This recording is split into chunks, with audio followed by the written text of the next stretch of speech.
war shaped the life of the Sun King from its very beginning. From childhood to old age, conflict stood beside him like a dark and familiar companion. When Louis came to the throne in 1643 at the age of 4, France had already been at war for 8 years, and peace would not come until 1659. His reign was born in violence, and his political world was formed by it. Yet this long struggle is not usually counted among the wars of Louis XIV, because it was begun by his father, Louis XIII, and guided by the powerful ministers Cardinal Richelieu and Cardinal Mazarin. During these years, Louis was still learning the nature of power and war, observing rather than commanding. His true reign would only begin after Mazarin's death. Once he ruled in his own right, Louis would openly commit France to 5 major wars. 2 were limited campaigns, the War of Devolution and the War of the Reunions. 3 were vast and exhausting struggles that reshaped Europe: the Dutch War, the 9 Years' War, and the War of the Spanish Succession. Beyond these declared conflicts, military pressure, occupation, and intimidation remained constant tools of French policy. This story begins when Louis assumed personal control of the state, but the forces that shaped his choices were set in motion long before his reign. The past had already written the opening lines of his story. For more than a century and a half before Louis took power, France and Europe were shaped by recurring crises that left deep scars on the monarchy. International rivalry, religious conflict, local rebellion, and the ambition of powerful nobles all threatened royal authority. These pressures did not disappear when Louis came to power. He would face them himself, though he would do so in ways very different from those of his predecessors. The long rivalry between France and the Habsburg dynasty defined European politics. Its origins can be traced back to the French invasion of Italy in 1495. Once French armies entered the peninsula, Spain moved to block their advance. For decades, Italy became a battlefield between the Valois kings of France and the Habsburg rulers of Spain and the Holy Roman Empire. Spain emerged as the dominant power of the 16th century, and its strength remained formidable well into the 17th. Germany, loosely united under the Holy Roman Empire, was divided by religion and politics. This fragmentation made it both a source of enemies and a field of opportunity for French diplomacy. By the mid-17th century, the devastation of the 30 Years' War had weakened the empire so severely that it no longer posed a direct threat to France. That weakness would not last forever. By the end of the century, the Austrian Habsburgs would regain strength as they pushed back the Ottoman Turks in Eastern Europe. England's position shifted over time. Early conflicts with France gave way to a growing focus on Spain, whose expanding power alarmed English rulers. The Dutch Republic rose as a major maritime force, first fighting Spain and later England. For much of this period, the Dutch aligned with France, which supported them as a means of weakening Spanish influence in northern Europe. Spain stood at the centre of this system. Its armies were feared, its fleets unmatched, and its empire stretched across continents. Vast wealth flowed in from the Americas. Even when Philip II faced failure, from defeated armadas to stubborn rebellion in the Netherlands, his position as a global ruler remained secure. His successors continued to dominate European politics, forcing France to define its strategy around resisting Spanish power. This long struggle finally ended with French victory recognized in the Treaty of the Pyrenees. The confrontation began in Italy during a series of wars lasting from the late 15th century to the mid-16th. During much of this time, Spain and the Holy Roman Empire were united under a single ruler, Charles V. His empire rivaled that of ancient Rome in scale, but it proved impossible to govern as a single whole. In 1556, he divided his territories, passing Spain to his son Philip II and the imperial title to his brother, Ferdinand. Though separated, the two Habsburg branches often acted in concert, and France continued to view them as a unified threat. Spanish power encircled France. The Pyrenees formed a hostile southern border. Spanish influence in northern Italy threatened the southeast. To the northeast, Spain controlled the Low Countries. Connecting these territories was a chain of lands known as the Spanish Road, a vital military corridor linking Italy to the north. This route would become critical once rebellion erupted in the Netherlands. The greatest challenge to Spanish dominance came from within those territories. Beginning in 1568, resistance spread through the Low Countries. The revolt ultimately succeeded in the north, where the Dutch Republic emerged. The struggle lasted 80 years and became one of the defining conflicts of early modern Europe. France supported the Dutch to weaken Spain, while Spain sought to destabilize France by intervening in its internal conflicts. Those internal conflicts were severe. From 1562 to 1598, France was torn apart by religious civil wars. Catholics and Protestants fought bitterly, but religion was only part of the struggle. Powerful noble families raised private armies, challenging royal authority and asserting their independence. The monarchy attempted to balance these forces, seeking survival rather than dominance. Spain exploited the chaos, backing extreme Catholic factions to neutralize France as a rival. The crisis reached its peak when Henri of Navarre, leader of the Protestant cause, became heir to the throne. Catholic forces rejected him, and Spanish troops intervened directly.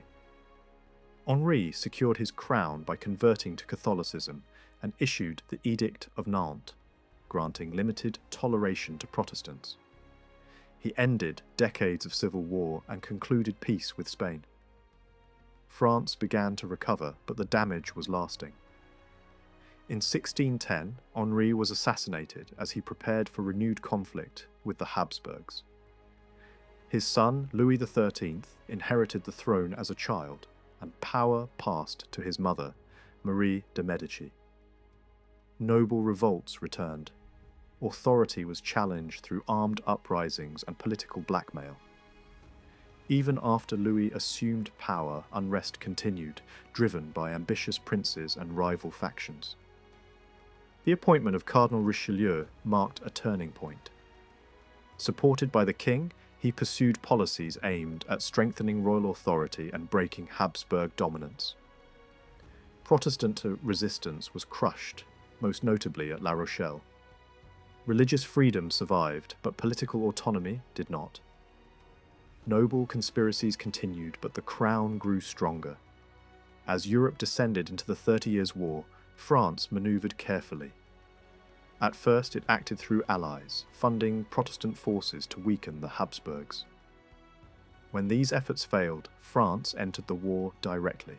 The conflict dragged on for decades, draining resources and lives. Victory at Rocroi in 1643 shattered the myth of Spanish invincibility and signalled a shift in power. By the time the guns thundered at Rocroi, the political landscape in France had already shifted. Richelieu was gone, dying in 1642, and the man who inherited the burden of directing the kingdom was his chosen successor, an Italian-born cardinal known to France as Jules Mazarin. Mazarin would hold power until 1661, steering the state through war abroad and upheaval at home. Then, only 3 days before the victory at Rocroi, the fragile Louis XIII died as well. His son, born in 1638, became Louis XIV while still a child. As had happened a generation earlier, authority did not truly rest with the king himself. It passed into the hands of his mother, Anne of Austria, who governed as regent. She formed a close political partnership with Mazarin, and Mazarin became more than a minister.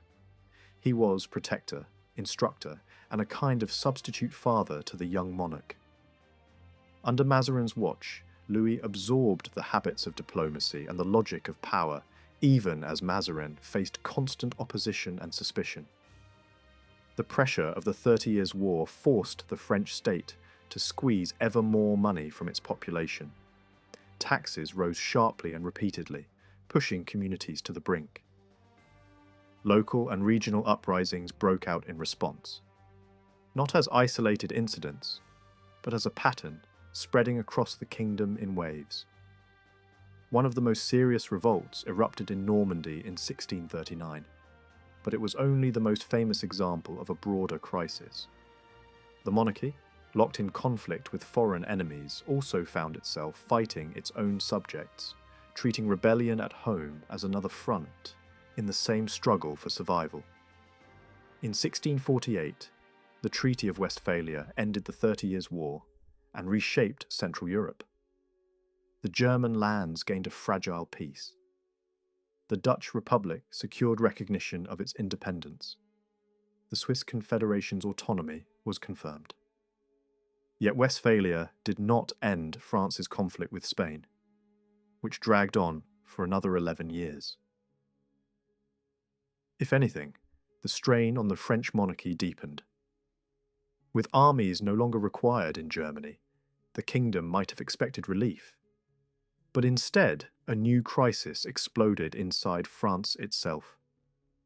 Between 1648 and 1653, civil war tore through the country in the upheaval known as the Fronde. It began amid resentment over financial burdens and the aggressive methods used to extract money, especially from those who held offices and privileges. But it quickly became something larger. The expanding reach of royal authority, carried into the provinces by government agents and reinforced by new administrative habits, became a target. Traditional institutions and long-standing claims of autonomy pushed back. Powerful nobles also saw an opening to reassert themselves, and the struggle became a test of whether the crown or the aristocracy would control the kingdom's future. Fighting spread widely, with the region around Paris suffering especially hard. Spain did not stand aside. It offered support to rebels and applied military pressure, where it could, hoping to weaken France from within, while still resisting it from without. In this chaos, loyalties shifted even among the most celebrated commanders. Turenne, who would later become one of Louis's greatest marshals, initially aligned with the rebels before returning to the royal side. The great Condé moved in the opposite direction. He first defended the monarchy, then turned into its enemy, leading resistance against the crown. By 1653, with Mazarin's guidance and the growing authority of a teenage king, the royal government regained control. Condé refused submission and carried his talents to France's enemy, offering his sword to Spain. The conflict did not truly close until 1658, when Turenne led royal forces to victory at the Battle of the Dunes against an army in which Condé served under Spanish banners. The following year, the Treaty of the Pyrenees finally ended the long and brutal struggle between France and Spain.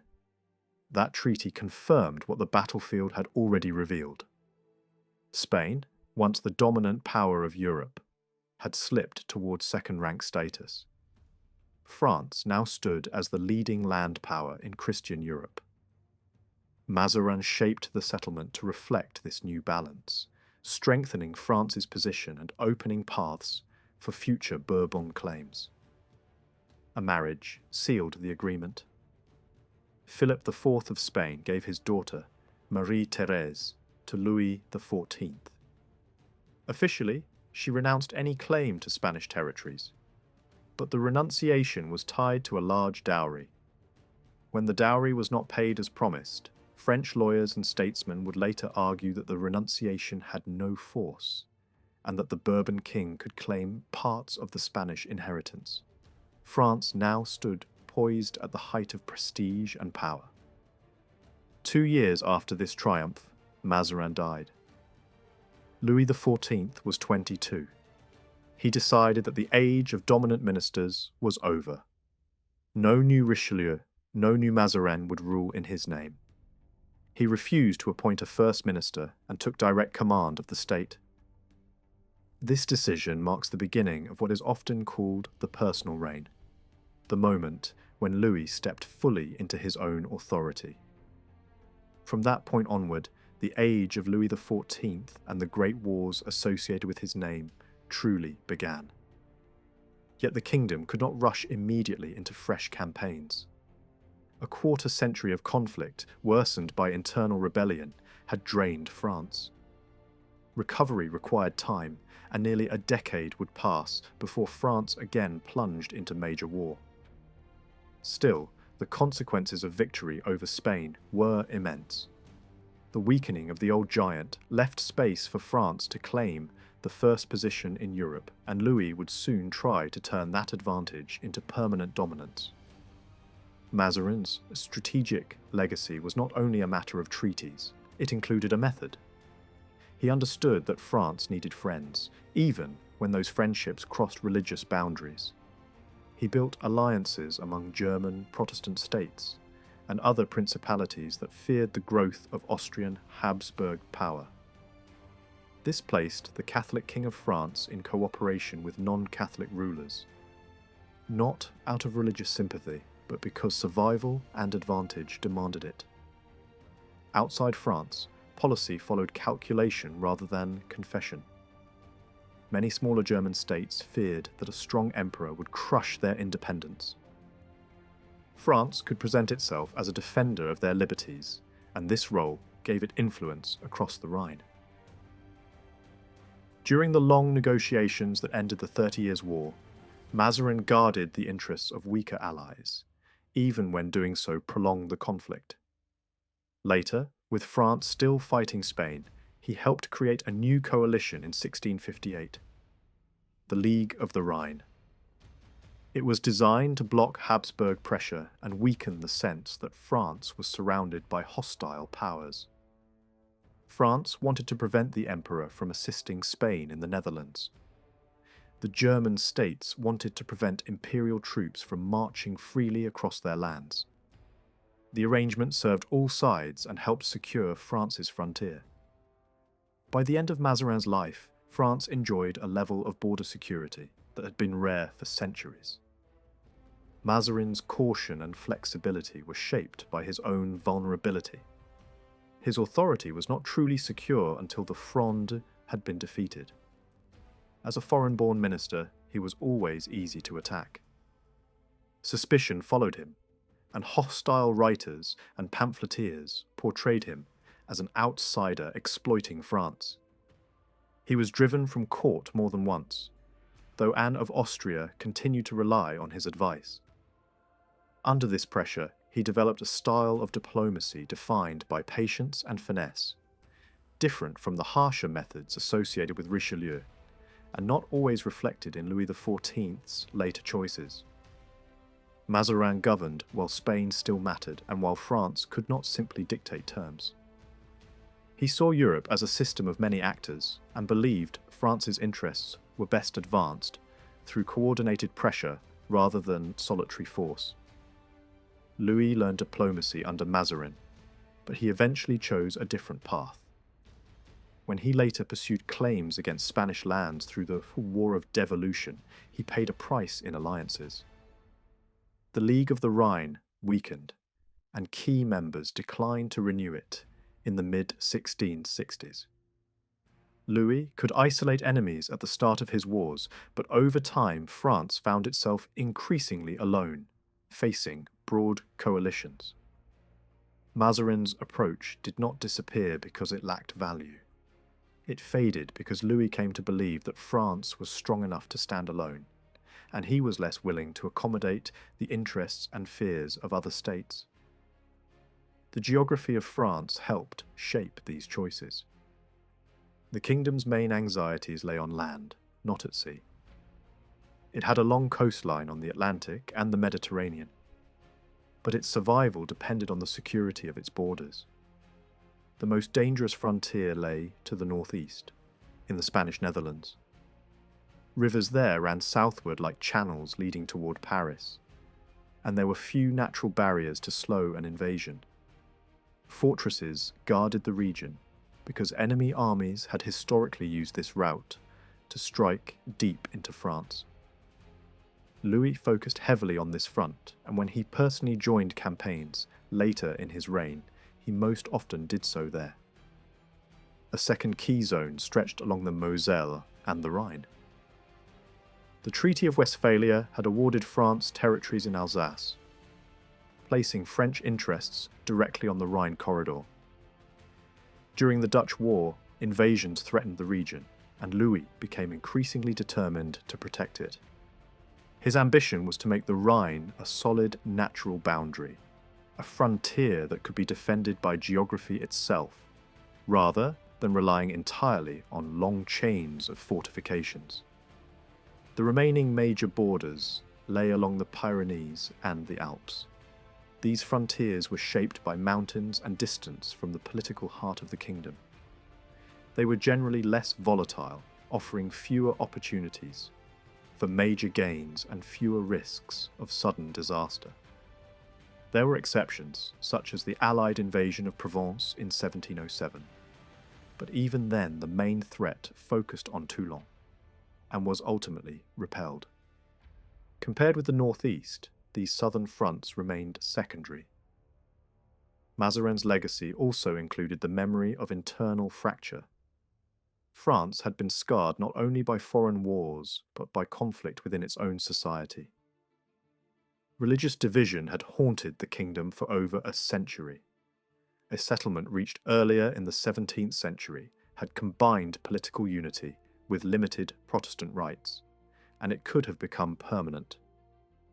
But Louis did not view religious diversity as acceptable order. He persuaded himself that Protestant resistance was fading and that a single faith could be imposed. In the 1680s, he attempted to force unity through administrative pressure backed by soldiers. The consequences were severe, including brutal campaigns against Protestant communities in Alpine regions that permanently damaged his reputation. Even later, during the War of the Spanish Succession, a major Protestant uprising erupted in the Cevennes, requiring a combination of force and negotiation to suppress it. Religious discord, though less explosive than in earlier decades, never fully disappeared during Louis's reign. Tax revolt was another recurring danger. Louis tried to avoid the widespread uprisings that had broken out during the Long War with Spain. He faced fewer revolts than the governments of Richelieu and Mazarin. But this relative calm came at a cost. Instead of pushing taxation even higher, the monarchy relied heavily on expensive short-term borrowing, creating a different kind of vulnerability. Even so, unrest still surfaced, and the Dutch War triggered local resistance in some areas. The kingdom could not escape the pressures created by war finance. A third threat haunted the memory of the court: rebellion by powerful nobles. This had been one of the defining dangers of Louis's youth, and it shaped his instincts as a ruler. Yet this became the area where he achieved his greatest success at home. Through carefully designed control of status, access, privilege, and surveillance, he reduced the likelihood of aristocratic armed revolt. Among the forms of conflict that had once shaken France, noble rebellion would be the one that largely failed to return during his personal rule. All of this background is essential for understanding the wars of Louis XIV. Some pressures continued into his reign, repeating old patterns, especially religious tension and the challenge of funding military power. At the same time, other conditions were new. Louis inherited a France made stronger by Mazarin's final victory over Spain. The young king did not begin from nothing, but he was not trapped by the past either. His choices would show both continuity with earlier centuries and sharp contrast with them. And it is that mixture that gives the story its force. beyond inherited problems and inherited advantages, Louis operated within additional constraints. He ruled in an age that believed strong monarchy was natural, and he moved within the values and expectations of the aristocratic world around him. He also commanded a military machine far more disciplined and capable than those of earlier generations. The refined organization of the army, its improved command, and its expanding resources shaped the kind of wars he fought and the way he imagined power itself. Calling the great conflicts fought in Western Europe from 1667 to 1714 the Wars of Louis XIV is not simply a handy label. It is not just a way to group several wars together because they happened under the same crown. The point is deeper. Louis did not merely inherit these struggles. He shaped their causes, their direction, and their tone so strongly that they became tied to his personality and his choices. They were not wars that unfolded while he happened to be king. In crucial ways, they were wars he made his own. That is why any serious understanding of these campaigns begins with the man at the center of them. Louis was a monarch who adopted the sun as his symbol and treated authority as something that radiated outward from his person. He selected advisors, set priorities, and expected obedience. Over the course of his unusually long reign, the dangers he faced changed, and so did his reactions. Some decisions were careful and calculated. Others were driven by pride and impatience. He came of age in a Europe that still feared Spanish strength. As a young ruler, he commanded a France that had risen to the top of the continental order. In old age, he confronted coalitions so large that even France struggled to bear their weight, and the end of his life carried a darker tone than its beginning. Across more than half a century, the wars linked to Louis became a long pursuit of glory, a public search for reputation, triumph, and lasting renown. Louis ruled a France that stood between older and newer worlds. Historians have argued for generations about how far the kingdom had moved away from medieval habits and towards something recognizably modern. Earlier, writers often portrayed Louis as the ruler who dragged France from disorder into control, imposing a disciplined state and embodying absolute monarchy. More recent scholarship has pushed back, stressing how much remained traditional. In this view, France still depended on local privilege, inherited status, and negotiated authority. Louis, according to this argument, succeeded not by crushing old structures, but by working with them. The truth sits in the tension between these interpretations. Much in French society remained deeply rooted in long-standing custom. Yet, in key areas, Louis tightened royal power, made central government more organized, and treated foreign policy and war as personal domains, where no one else could claim an equal voice. The shift was significant enough to define an era, even if the word absolutism is understood in a narrower, more realistic way. In Louis's world, an absolute ruler was not a dictator in the modern sense. His power was real, but not limitless. It was shaped by tradition, by finances, and by the need to keep the support of powerful groups. Even so, in the areas where he insisted authority belonged to him, especially diplomacy, war, and military organization, he tolerated no rival. In these matters, policy was formed and managed under his daily supervision. Over his lifetime, he overcame competing centers of power through a mix of pressure and persuasion, weakening them without always destroying them. France's National Representative Assembly had stopped meeting long before his reign and would not be called again for generations. The high courts that tried to challenge the monarchy during the civil turmoil of his youth failed. And under Louis, they rarely dared open resistance. Even royal servants, both at court and in the provinces, were shaped into a more obedient instrument. The machinery of government grew larger and more organized, but the point was not to replace the king with a system. The system existed to keep the king in control. Louis wanted decisions to flow upward to him, not outward into independent hands. Later, growth of the bureaucracy into something self-perpetuating belongs to another story. In Louis's time, the ideal was clear. Administration should serve the monarch's will, not develop a will of its own. This concentration of authority was especially visible in the military sphere. Independent action by commanders was reduced, and more control gathered at court. That made the king and the small circle closest to him unusually important. At the top of the structure stood only a few individuals, and their influence came from proximity to Louis and from his confidence in them.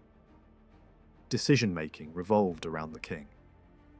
Louis insisted on hearing arguments, weighing options, and tracking what happened after orders were issued. He treated foreign policy and strategy as his responsibility. Advice was welcomed, but final authority remained his. He did not try to master every technical detail. Instead, he saw himself as a judge, using practical sense to choose between expert opinions. That made expert administrators essential. 5 great offices stood directly beneath him. 4 secretaries responsible for foreign affairs, war, the navy, and the royal household, and 1 chief official in charge of finances. These departments expanded under Louis, especially in war and diplomacy. But growth did not dilute his control because he kept appointments and access tightly in his hands. The men who ran these offices often lacked the ancient prestige of the greatest noble houses. That was not an accident. Louis deliberately avoided placing the most powerful aristocrats at the heart of the administrative machine. He preferred officials trained in law and administration, often from families that had only recently gained noble status. Their authority came from service, not lineage. Exceptions existed, especially when a gifted commander held unique military weight. But as a rule, Louis avoided sharing the spotlight with figures whose birth could make them appear like partners, rather than servants.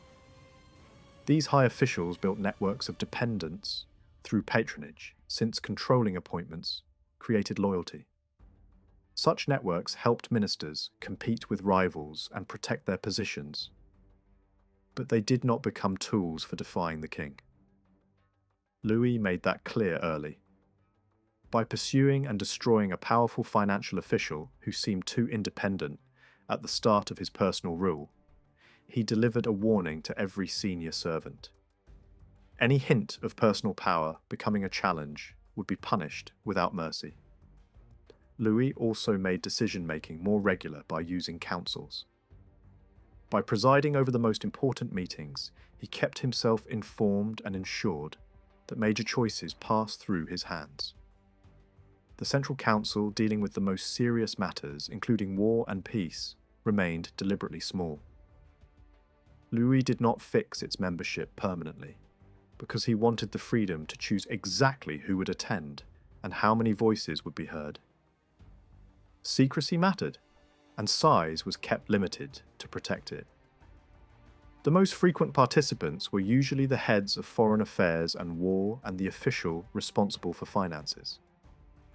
At times, one man carried several major responsibilities, which increased efficiency but also increased royal dependence on a few trusted individuals. Membership was never automatic. Even a minister holding a powerful portfolio might be excluded if Louis doubted his judgment or preferred other advisors. The king also prevented ministers from turning councils into independent centres of authority. He forbade them to meet without him present. That rule alone reveals the logic of his system. Discussion could be free, but only under the king's eye. Inside these meetings, rivalry flourished. Ministers competed for influence, and Louis often allowed it, even encouraged it, because division gave him leverage. Conflicts over policy and patronage were common. As major wars approached, some officials pushed for armed solutions because war increased their importance. Others argued for economic measures, financial reform, and stability. Diplomats feared that war could endanger carefully arranged international agreements. When Louis had decided, however, hesitation rarely lasted. Ministers adjusted, partly out of loyalty, partly out of self-preservation. The system produced debate, but it was not designed to block the king's will. The council met on set days most weeks, but it could be summoned whenever Louis wanted.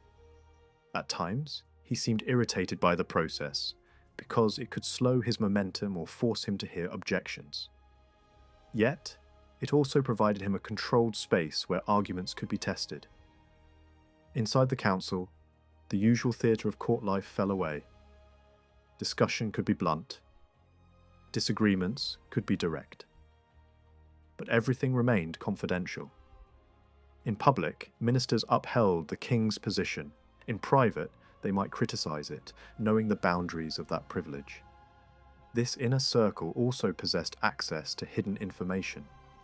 Louis relied on secrecy as a tool of statecraft.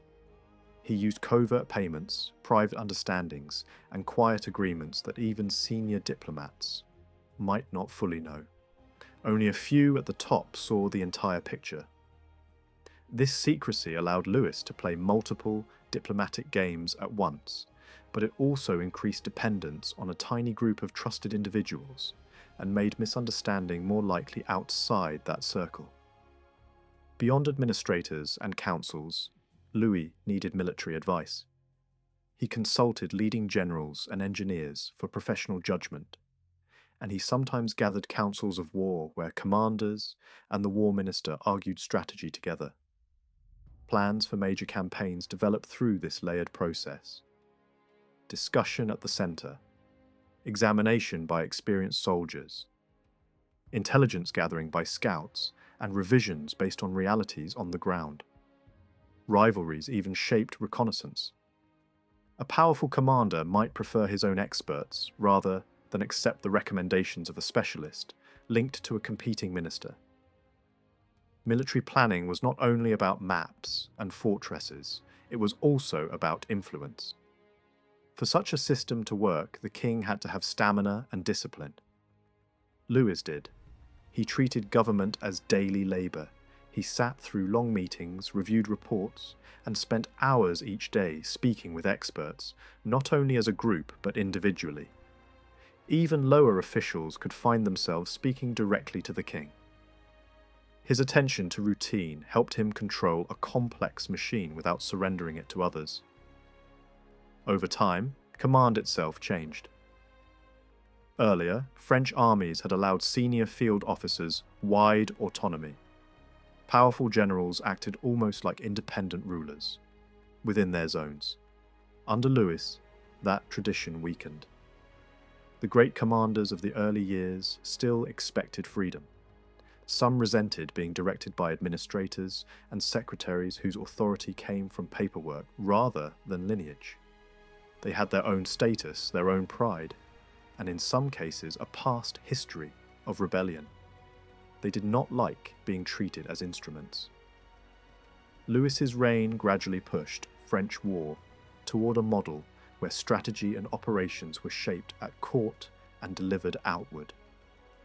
Generals could argue for their plans, but they no longer dictated outcomes. Louis sometimes campaigned in person for many years, projecting authority directly onto the battlefield. Even when age kept him away, decisions continued to be made from a distance through messages, councils, and administrative control. The death or retirement of the last two towering commanders of the old style removed major obstacles to this shift. After that, war increasingly became something managed from the centre, with the king's civilian advisors shaping what happened on the frontier. This system valued reliability more than brilliance. Obedience mattered as much as talent. Some advisors argued openly that strong fortresses, improved institutions, and favourable borders meant that even an average commander could succeed, because the state's structure would limit the damage of mistakes.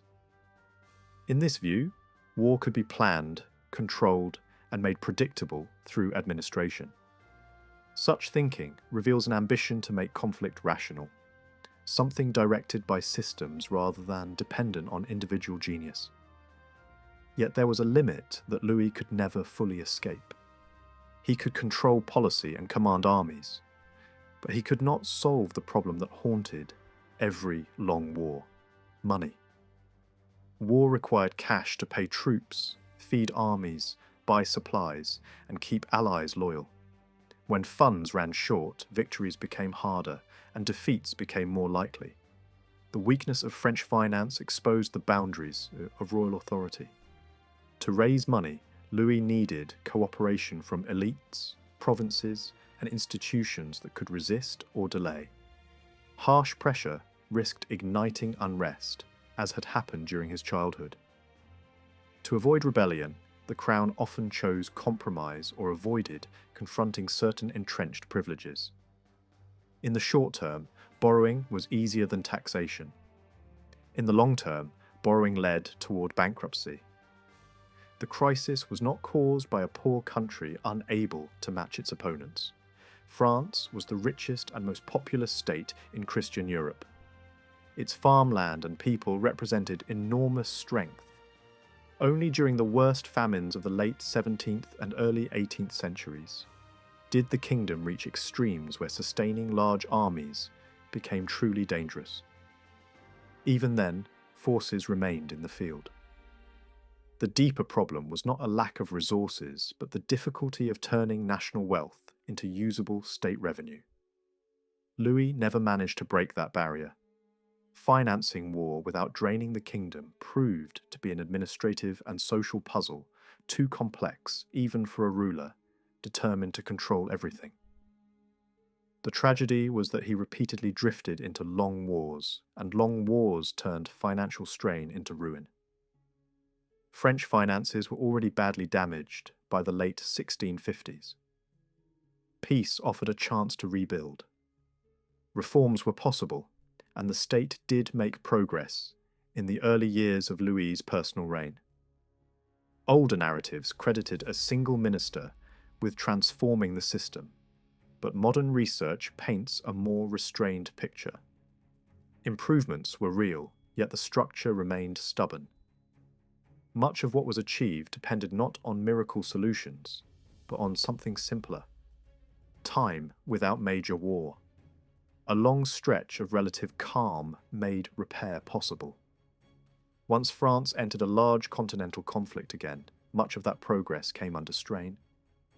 The machine of war consumed what reform had begun to restore, and the reign that seemed built for controlled power faced a stubborn reality that no style of monarchy could easily overcome.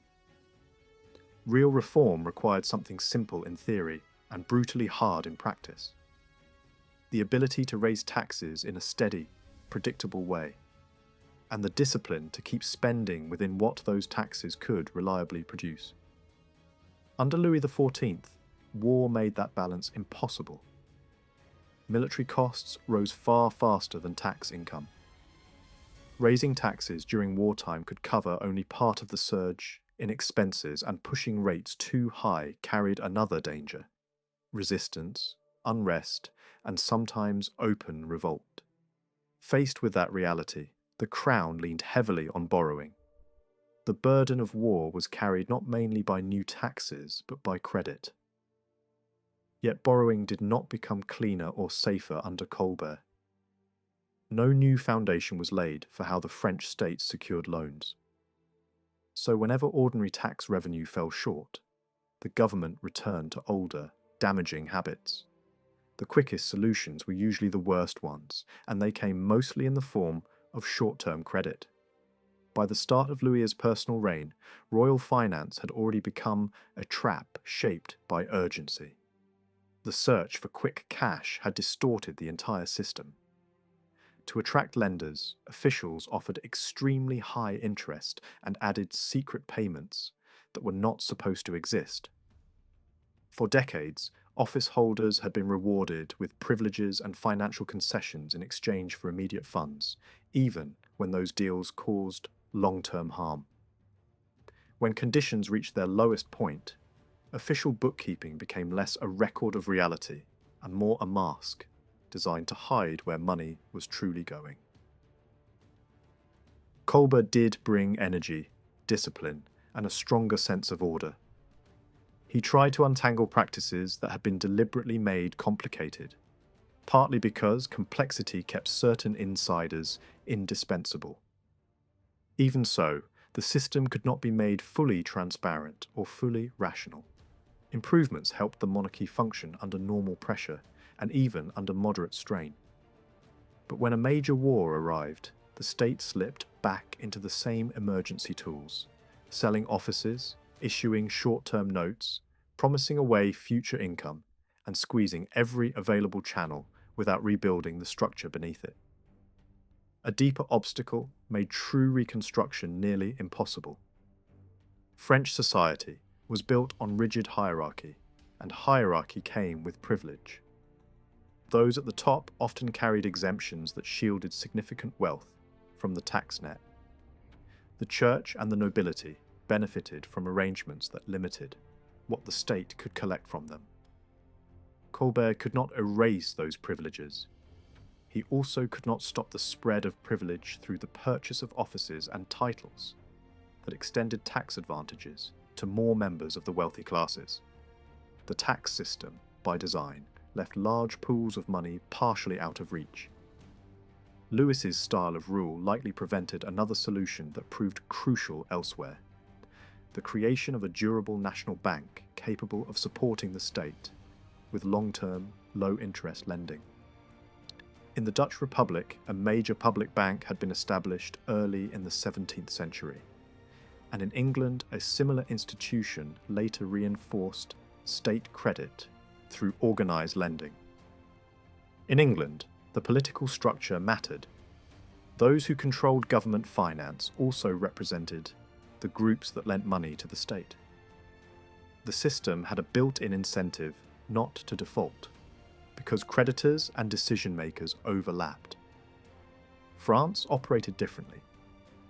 French monarchs had a reputation for failing to honour debts fully, sometimes by necessity, sometimes by calculation.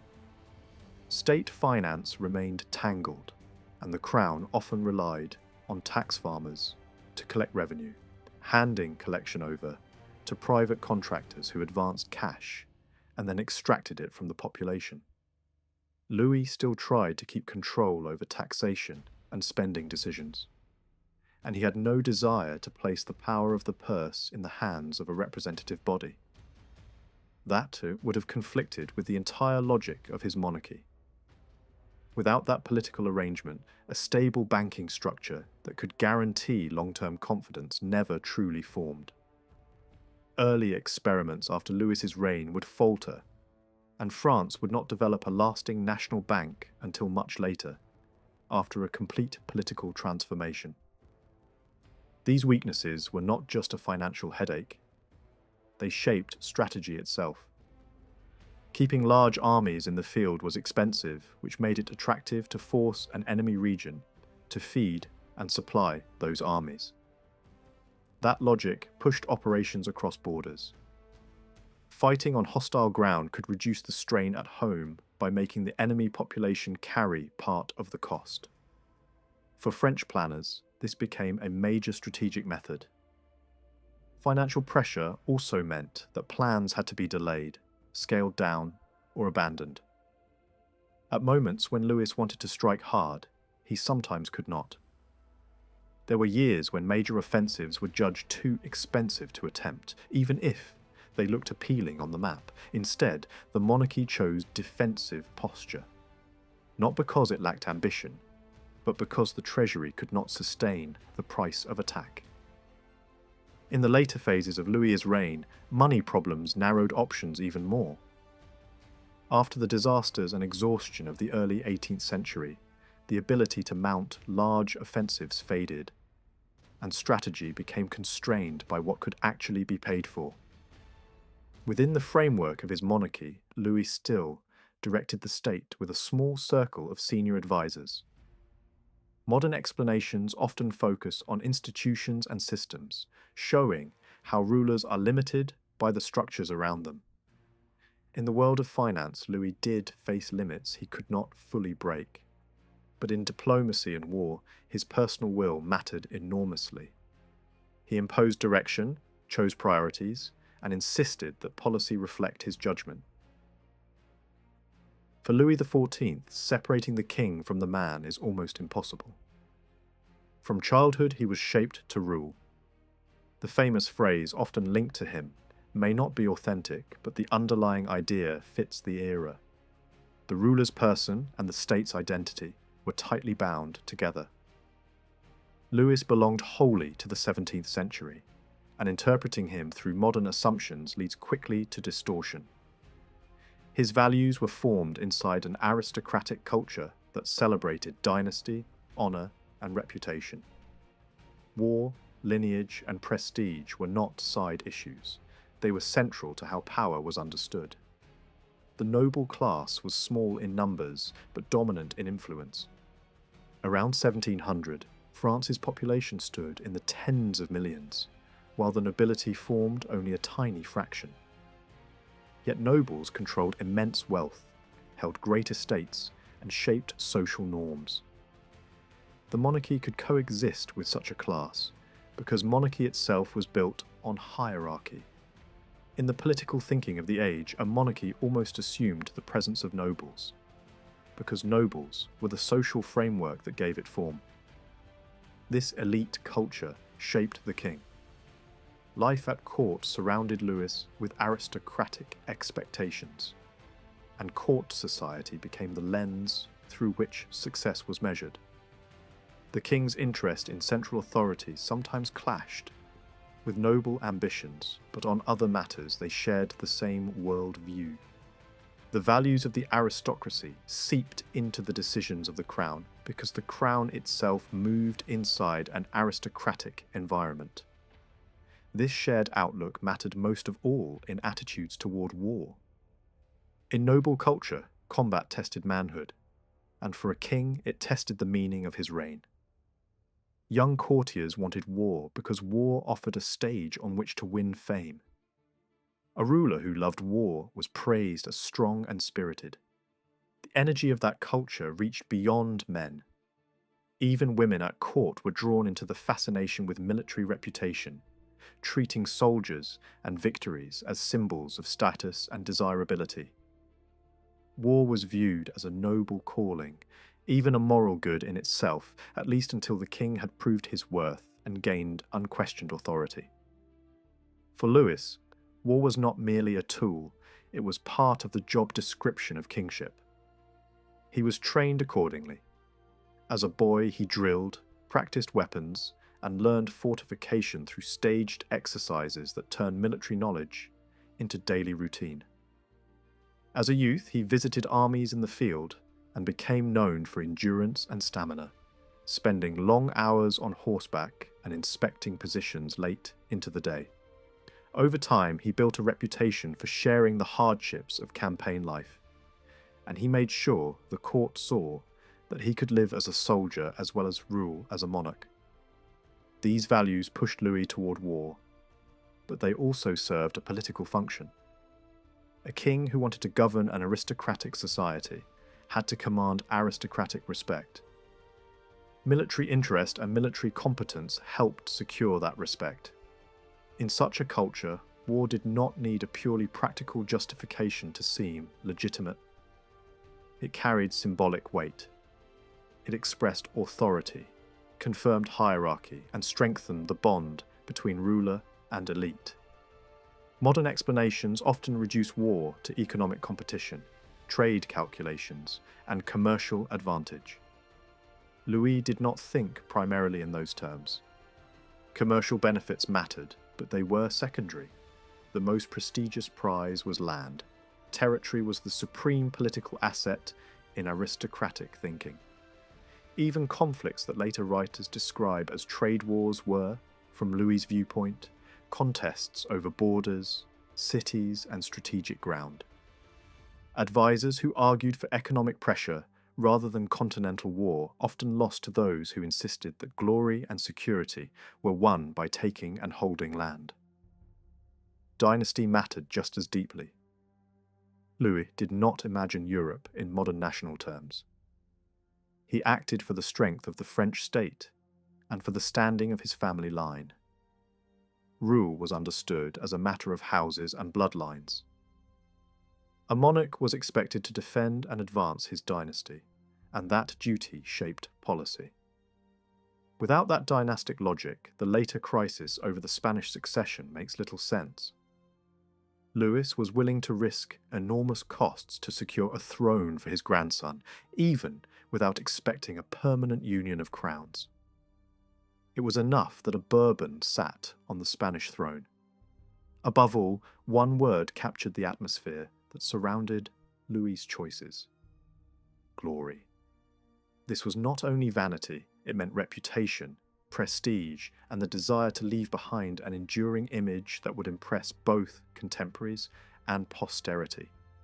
That hunger for lasting renown influenced much more than military decisions. It helped drive scientific patronage, artistic sponsorship, public building, and ceremonial display. Policies that strengthened the state or improved order also fed glory because the king and the kingdom were seen as reflections of one another. The greatness of the state enhanced the greatness of the monarch, and the monarch's fame, in turn, was meant to elevate the state. This pursuit was not unique to France. It was a European obsession among the powerful. Writers and courtiers treated glory as a central goal of noble education. In that world, being respected meant being seen as devoted to prestige. Even critics and rebels framed human greatness in terms of the desire for honourable reputation. Louis absorbed these assumptions early. His education and the advice given to him treated glory as a proper aim of rulership. He was taught that even leisure should reflect princely dignity, that a ruler should avoid actions that looked unworthy or deceptive. Under Mazarin's guidance, the message was clear. The young king was expected to become not merely successful, but unforgettable. Glory in this framework pointed naturally toward war. Military victory was the most visible proof of greatness in international affairs. Glory was a magnet, especially for a young ruler who needed to establish his name. Louis later admitted that ambition and the desire for renown pulled at him. When fortune had favoured him, he felt even less need to restrain those impulses. Observers outside France could see the pattern coming. A young king, energetic and confident, ruling the richest and most populous kingdom in Europe, surrounded by a martial aristocracy, would need extraordinary restraint not to seek expansion. Moderation was possible, but it would have been rare. Should this be dismissed as shallow, even if it cost lives? In the 17th century, it was not treated as shallow. Prestige was viewed as power. Reputation intimidated enemies, reassured allies, and could sometimes achieve results before armies moved. Louis understood that. For him, glory was not decoration. It was leverage. It was a weapon that could strengthen diplomacy and deter opposition. In his world, reputation could be as effective as force, and sometimes more. Glory was not fluff. It was one of the currencies by which power was measured. The pursuit of glory and personal greatness did not usually push Louis XIV into choices that openly clashed with the immediate interests of his dynasty or his kingdom. His reputation depended on results. Glory, in this world, was not supposed to be a costume that drifted lightly from one scene to the next. It was expected to be earned through concrete achievements. That makes it difficult to measure exactly how much the desire for prestige shaped each decision, because achievement required policies that could actually succeed. Yet in the end, the driving force was often not the practical reward itself, but the reputation that reward created. Image mattered. Standing mattered. The echo of victory mattered.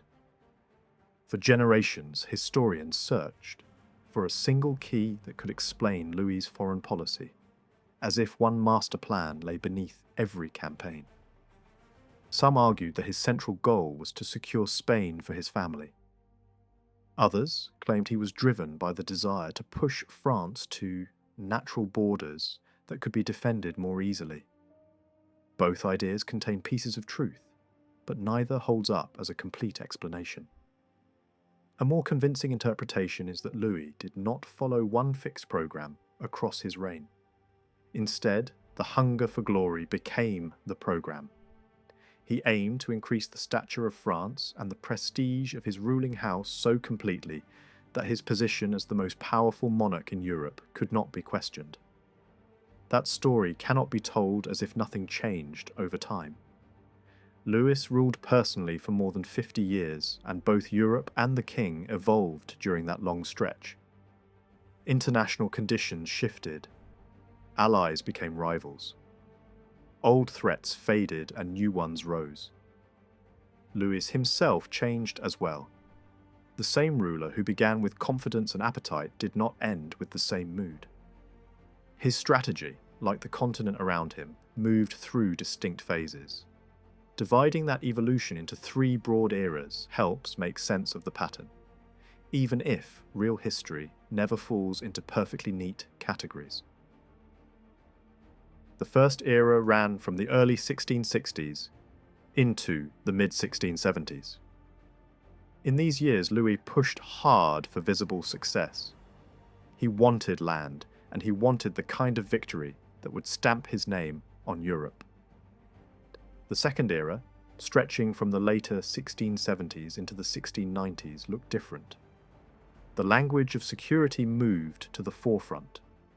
Goals became more defensive, even if methods remained harsh and assertive. France sought stronger borders, better positions, and fortified lines that could protect the kingdom.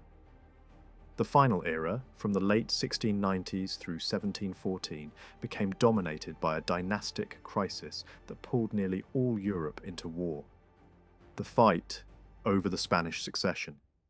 In that last phase, strategy took on yet another shape, because France could fight alongside friendly territory outside its own borders, while trying to hold a complicated balance against large coalitions.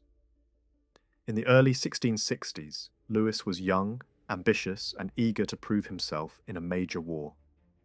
Success meant 2 things at once: expanding the kingdom's reach and expanding the king's reputation. Spain seemed the obvious target. The hostility between Bourbon France and Habsburg Spain was old and bitter, and for decades Spanish strength had hemmed France in. But Spain had begun to weaken. It had lost ground in its long struggle with France, and its defences no longer looked unbreakable. Now, the young monarch saw an opportunity to take prizes that Spain could no longer protect. Above all, the Spanish Netherlands drew his attention. That region promised strategic value, prestige, and the kind of conquest that could be displayed as proof of greatness. The culture of the court encouraged this ambition. Young nobles wanted war because war offered a stage for advancement and fame. Key military voices close to Louis did not restrain him.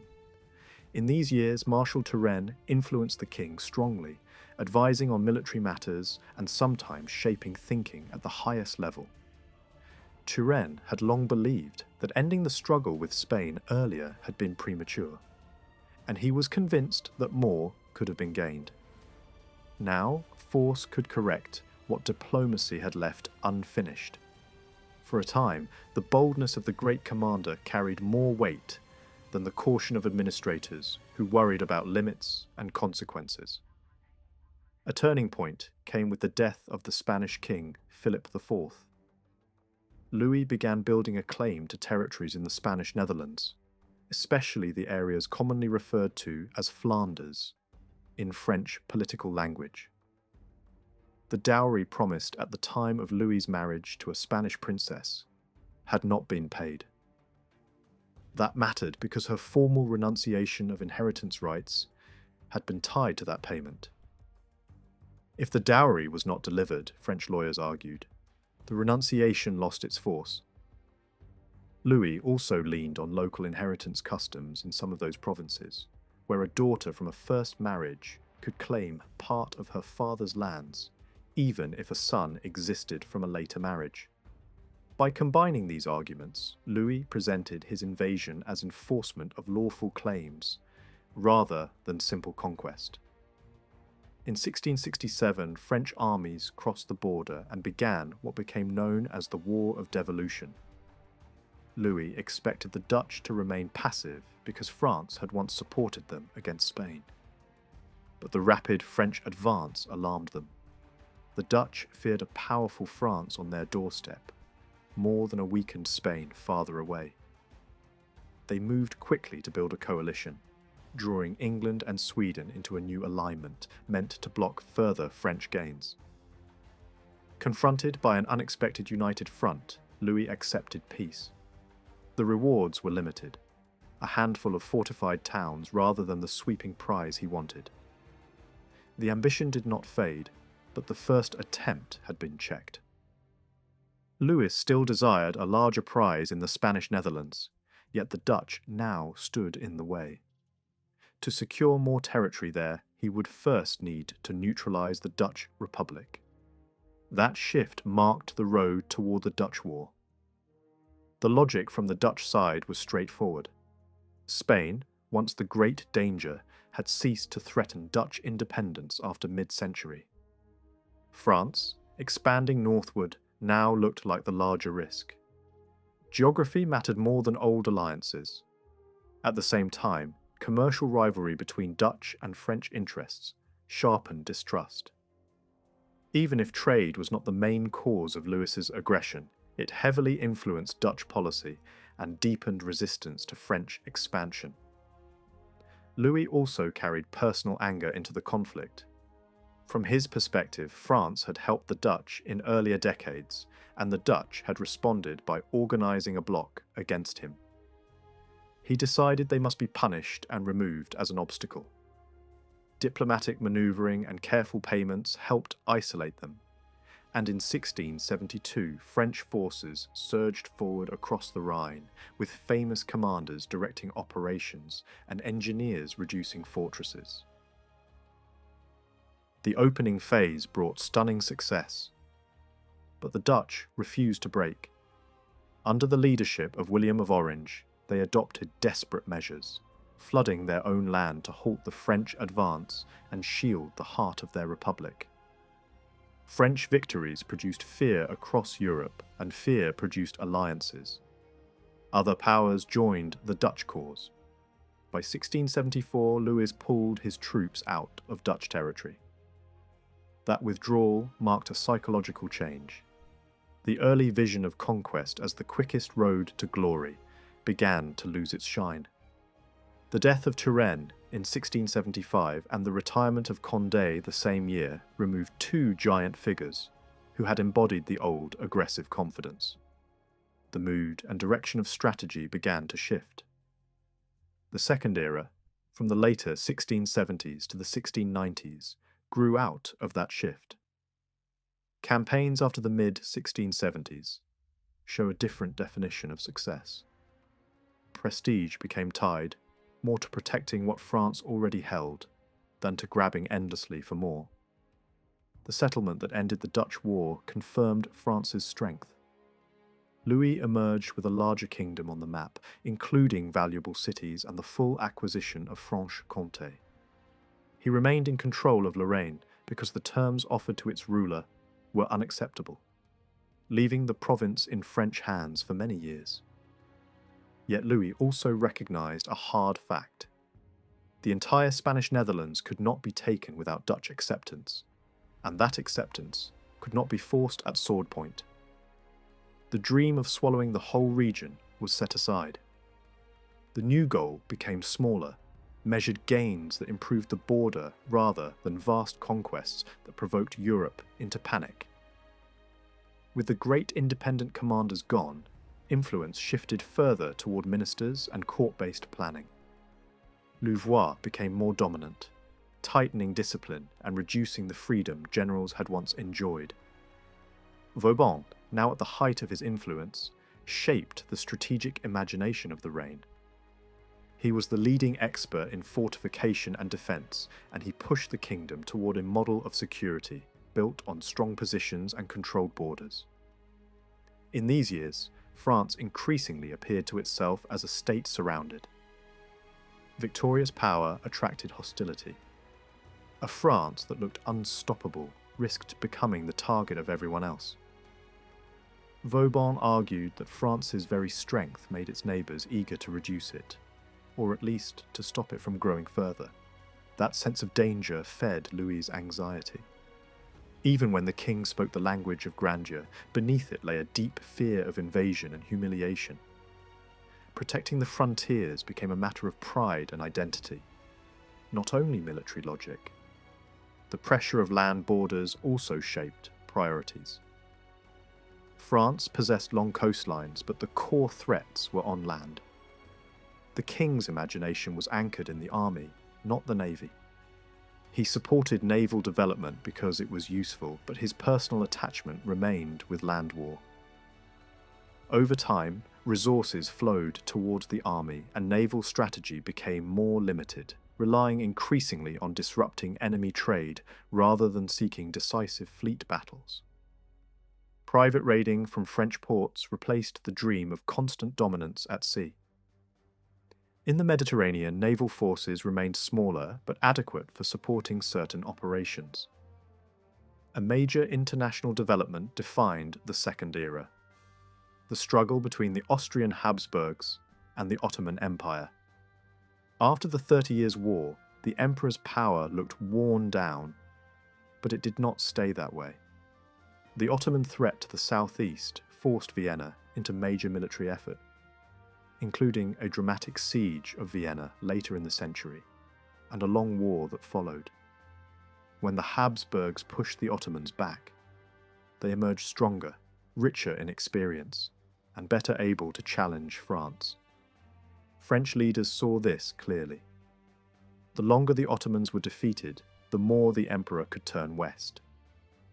In that sense, France's moment of dominance stood between the decline of Spanish power and the rise of a strengthened Austria. By the later years of the century, French anxiety shifted toward Germany as the main source of danger. Policy increasingly aimed to block invasion from the east. This defensive framework was shaped by Louis, Louvois, and Vauban together. Yet it produced a paradox.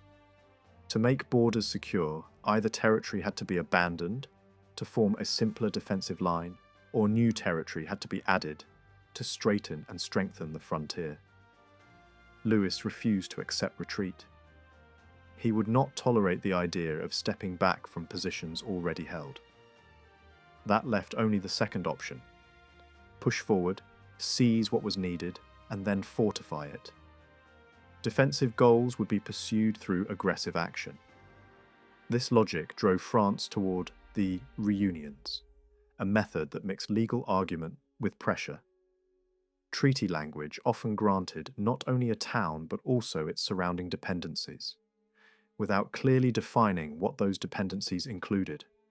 French officials created commissions to trace historical connections and declare which lands belonged to a given concession. Predictably, these bodies often ruled in France's favour, and once the paper case was built, military force could enforce it. Some claims had historical plausibility. Others were transparent grabs. The seizure of Strasbourg, for example, was not mainly about legal fine print. It was about controlling a critical crossing and denying enemies a useful entry point. Europe did not interpret these actions as defensive. Part of the problem was style. Louis acted with a confidence that looked like domination, but substance mattered more. His earlier wars had already proven that conquest appealed to him. The Dutch War, in particular, created an image of Louis as insatiable, and that image did not fade. When he later seized territory along the borders, even under the banner of security, foreign rulers saw a familiar pattern: an expanding France using any excuse to grow stronger. Fortresses, built for defense, also projected power outward. bridgeheads held to block invasion could just as easily serve as routes for attack. The very security Louis demanded appeared to threaten everyone else. Tensions escalated further when Spain declared war after French pressure against key fortresses. Yet the Spanish king could not draw major support from the emperor, who was consumed by the Ottoman crisis. Under that strain, Spain accepted a settlement that allowed France to keep what it had taken, at least for the time being. Louis gained breathing space, but anxiety did not disappear. He feared that once the emperor had dealt with the Turks, German armies would turn on France. The king responded with demands and deadlines designed to lock in security permanently. These moves were defensive in intention, but blunt and overbearing in execution, and they deepened European suspicion. In 1688, Louis triggered a general war by striking preemptively at a strategic position on the Rhine. Militarily, it closed a dangerous gap. Politically, it inflamed the German states and helped push the Dutch towards stronger resistance. The conflict that followed became the 9 Years' War, and Louis believed it had been forced upon him. He presented his opening steps as necessary precautions, closing the Rhine frontier and making surrounding regions unusable as enemy launching grounds. Whatever the original intent, the result was a long war of exhaustion that strained France far more than expected. What began as a bid for security became an extended struggle that drained the kingdom. The Third Era began with peace in 1697, and it seemed to bring a change in tone. Years of war had driven the state toward insolvency, battered the population, and humbled the monarch. Louis appeared more cautious, even remorseful, and he seemed willing to pay a high price for stability. But peace immediately confronted Europe with the most dangerous dynastic question of the age. Who would inherit Spain? The Spanish king was sickly, childless, and near death.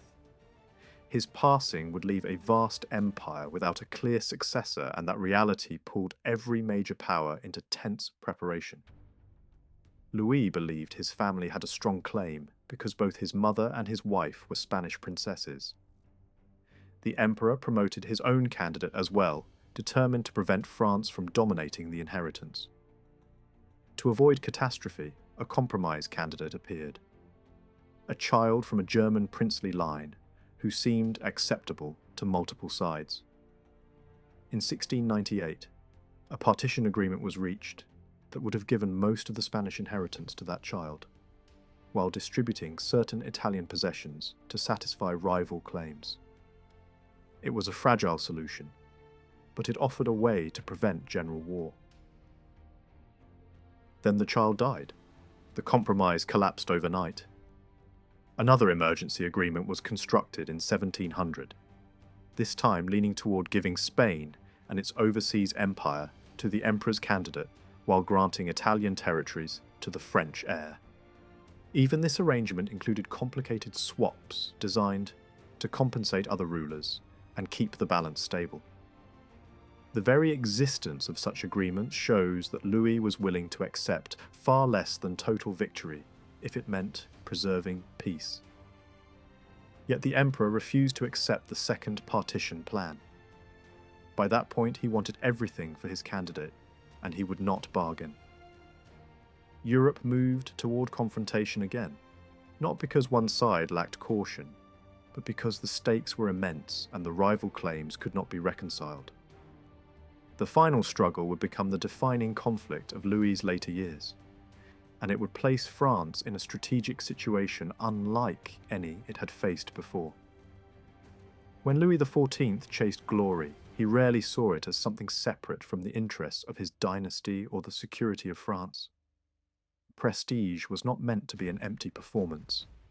It had to be supported by real outcomes: territory gained, enemies checked, frontiers secured, rivals impressed. That is why it is so hard to isolate glory as a single motive, as if it stood apart from practical calculation. Successful policy and personal reputation often moved together. Yet in the king's world, reputation still carried special weight. It shaped how decisions were framed, how victories were valued, and how risks were justified. What mattered was not only what France achieved, but how that achievement echoed across Europe. For a long time, historians tried to find one master principle behind Louis's foreign policy. Some claim the central aim was Spain and its inheritance. Others argue that the king's true obsession was drawing France's borders into clean, defensible lines. Those explanations capture part of the story, but not the whole. A broader view suggests that Louis did not follow a single blueprint from start to finish. Instead, the pursuit of grandeur itself became the organizing idea.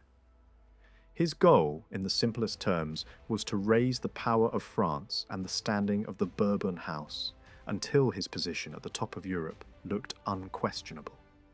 That ambition played out across a reign so long that it cannot be treated as one unchanging phase. Louis ruled personally for more than half a century, and during that time the map shifted, alliances shifted, and the king's own outlook shifted. A useful way to understand the pattern is to see three broad stages. In the first, Louis sought glory through expansion and conquest. In the second, he redefined glory as security, holding what had been won, closing gaps and hardening borders, even if the methods remained aggressive. In the third, the crisis of the Spanish succession dominated everything, forcing France into a struggle where the aim was not to seize new prizes, but to keep what had suddenly been placed in Bourbon hands. The crisis that opened the last stage began the moment Carlos II finally died. His will tore apart all earlier compromises because it offered the entire Spanish inheritance to Louis's grandson, Philippe of Anjou. The will also included a clear warning. If Philippe or his brother refused the inheritance as a single, undivided whole, it would go instead to Archduke Charles. In that situation, Louis faced a choice that hardly felt like a choice at all. Accepting meant war with the emperor. Refusing meant handing everything to a rival branch and abandoning what looked like a legitimate dynastic claim. Louis chose acceptance, placing Philippe on the Spanish throne. Yet once the decision was made, Louis behaved in ways that alarmed Europe and revived every fear associated with his earlier wars. Other rulers could accept that a Bourbon might rule Spain, but they watched closely for signs that France intended to absorb Spain rather than merely influence it. Louis did little to calm those suspicions. He did not remove Philippe from the French line of succession, which made it appear, fairly or not, that a future union of crowns was still possible. He moved French forces into key fortresses that the Dutch regarded as essential buffers for their security, infuriating William of Orange. He secured the right for French merchants to supply enslaved labour to Spanish America, which alarmed English commercial interests. Then, when the exiled Stuart king died, Louis publicly recognised the son as the rightful ruler of England. Louis saw this as an obligation rooted in legitimacy and divine order, but diplomats around him warned that it would be read as provocation. The warning did not stop him. In the eyes of his opponents, these steps looked like a chain of aggressive moves, following the Spanish settlement, and they pushed England and the Dutch into alignment with the emperor. A new general war became almost unavoidable. The War of the Spanish Succession presented a strategic situation unlike Louis's earlier conflicts. At the beginning, France did not stand alone. The new King of Spain was an ally by definition. Other partners supported the Bourbon side as well, including Savoy for a time, Bavaria, and the ruler of Cologne. French armies in places like the Spanish Netherlands and northern Italy could claim to be defending a friendly king rather than invading a hostile neighbour. French forces could even appear in parts of Germany as allies rather than enemies. Because of this, the war was, in a deep sense, Louis's most defensive major struggle. If the Bourbon position could simply hold the ground it began with, that alone would count as success. Ironically, this war, fought with more modest aims and with allied buffers, produced Louis's harshest setbacks. French forces were driven out of key zones in Flanders and northern Italy. Enemy troops pushed into northern France and came dangerously close to piercing the fortress belt that protected the kingdom. The coalition nearly imposed a humiliating peace, but the balance shifted over time. Louis outlasted the resolve of his enemies, endured the strain, and ultimately achieved the central dynastic objective. Philippe remained on the Spanish throne. The cost was severe, and France paid it in exhaustion, suffering, and a weakened capacity to act. Understanding Louis's wars, then, requires looking at policy on multiple levels at once. There were times when strategy followed a rational line, protecting borders, preventing invasion, avoiding unnecessary risks. There were also moments when Louis acted with a sharp arrogance, or at least with a stubborn blindness, to how his behaviour would be interpreted abroad. And beyond what he intended, there was the crucial matter of perception, how rivals read his moves, and how quickly fear of France translated into coalitions. The early reign fits the classic image of conquest for glory. Louis prepared his first wars carefully, using diplomacy and military planning to isolate opponents and strike for gains. Those wars did expand France and build his reputation, but they were not necessarily the most cautious or reasonable choices he made. In a bitter twist, his later and more dangerous wars often grew out of policies that were, at their core, defensive. After the mid-1670s, Louis increasingly tied his glory to holding what he possessed. Under the influence of Louvois and Vauban, he sought frontiers that could be defended and then reinforced those frontiers with fortresses. Even dramatic seizures, Luxembourg, Strasbourg, and other positions, were often justified as steps meant to eliminate weak points and close strategic gaps. There is little solid evidence that these moves were simply early stations on some endless plan of conquest.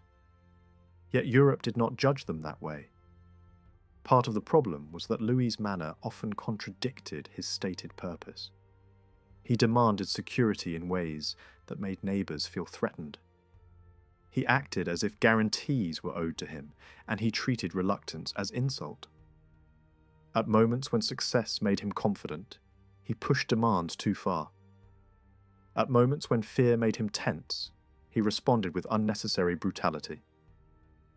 Actions like the harsh terms he tried to impose on the Dutch in 1672.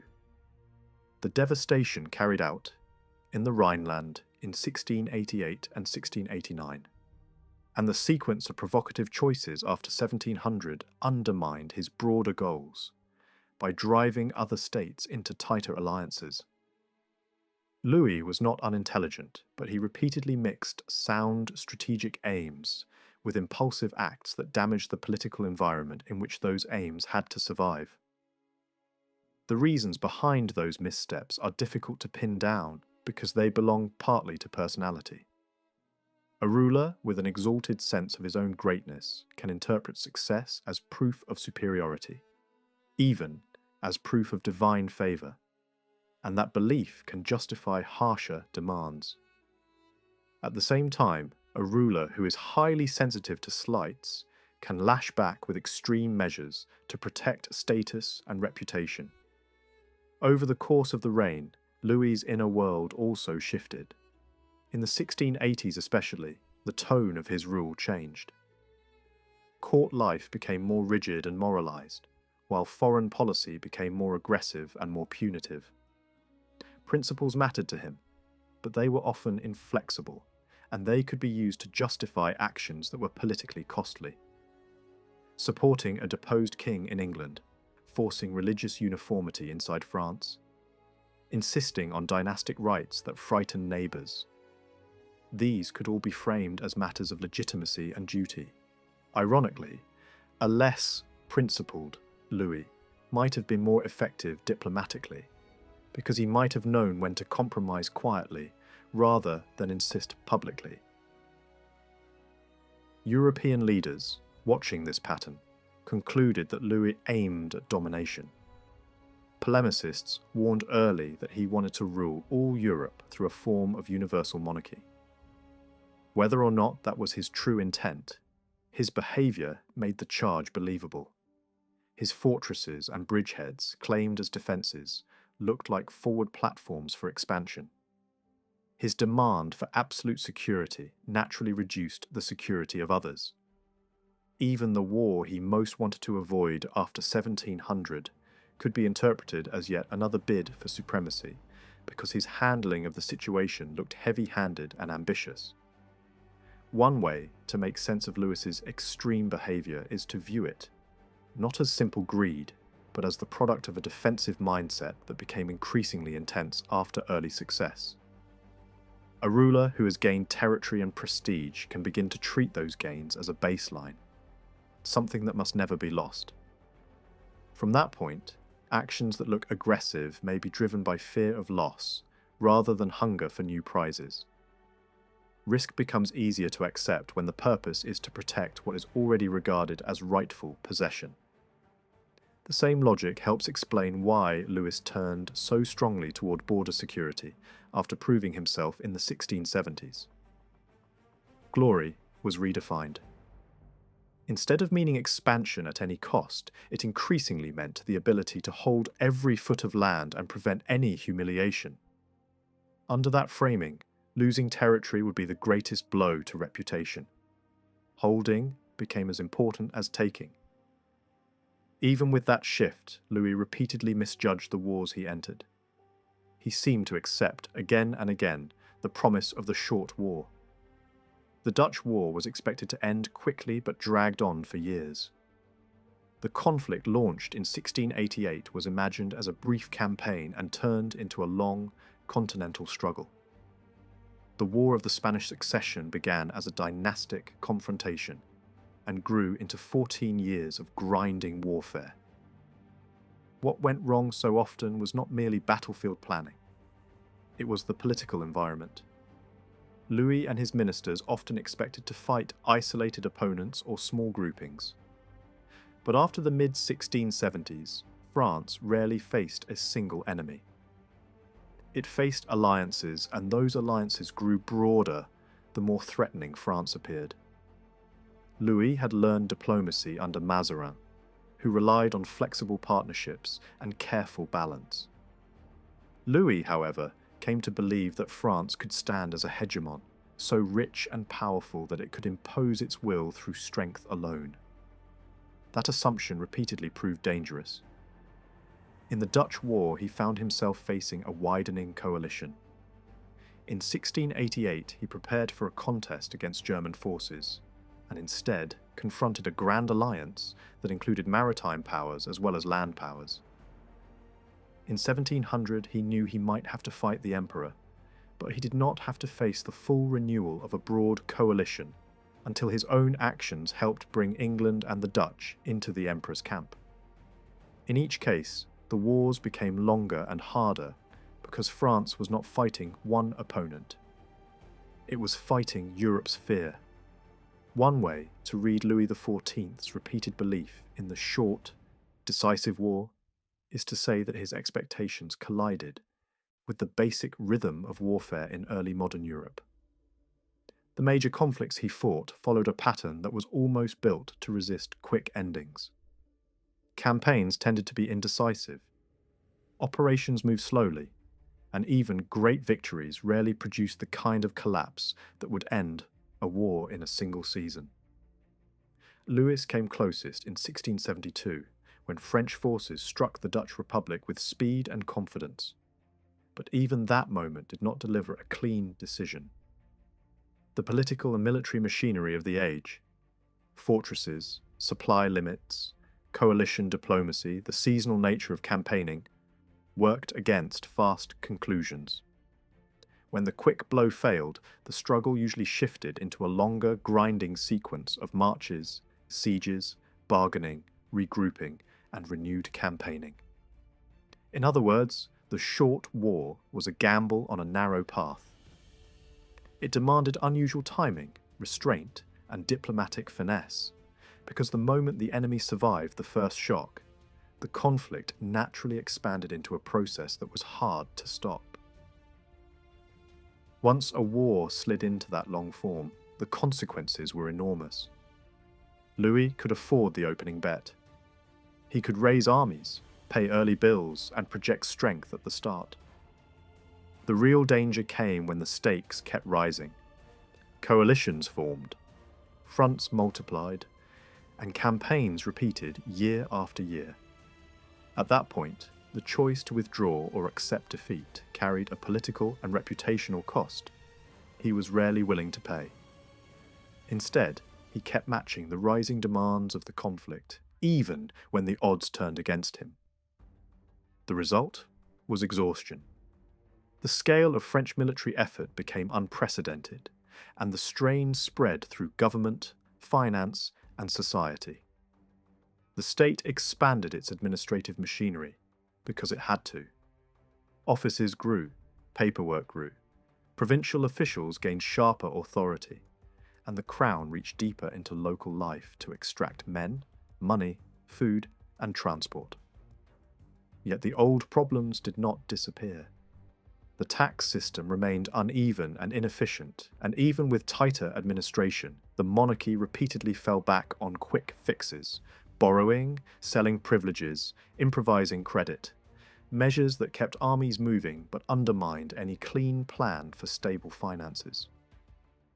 Looking back, it is important to notice that these wars were not simply a story of French defeat on the battlefield. In several conflicts, French arms achieved real successes, and French diplomacy often secured acceptable settlements. Territory was gained early in the reign. Frontiers were recognized later. Even in the great dynastic struggle at the end, France endured terrible reverses, yet still managed to secure a Bourbon on the Spanish throne. The paradox is that winning could still damage the winner. Louis achieved outcomes he wanted, but the cost, especially after wars dragged on longer than expected, was ruinously high for the kingdom and for ordinary people. That is why a purely top-down view of war is misleading. War is not a neat contest decided by clever orders issued from palaces. It is physical, messy, and shaped by limits that rulers cannot simply wish away. To understand how Louis's wars unfolded, it is necessary to look at the machinery of war itself. The kind of army France built, how it was raised, how it was supplied, how it moved, and why it fought the way it did. Strategy mattered, but so did bread, fodder, paperwork, roads, and the capacity to keep men from starving or deserting. By the middle of the 17th century, the French army was turning into something new in European terms. A force increasingly tied to the state, rather than assembled like a temporary coalition of hired bands and noble followings. Earlier, French armies had often been patchworks. A small corps of royal troops would be expanded with mercenary units, contracted through their captains, along with forces raised by powerful nobles in the king's name. That older system made quick expansion easy. If a campaign demanded infantry, entire trained formations could be hired and delivered almost like a purchase service.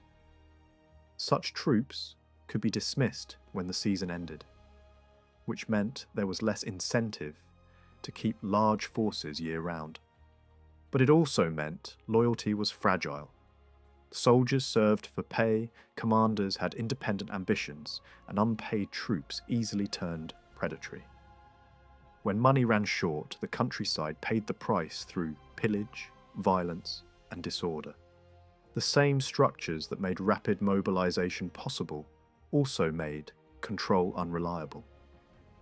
Over time, and especially under Louis XIV, the crown pushed toward a more standardized army built around direct royal authority. Most soldiers now came from the king's own subjects, even though foreign regiments still served alongside them.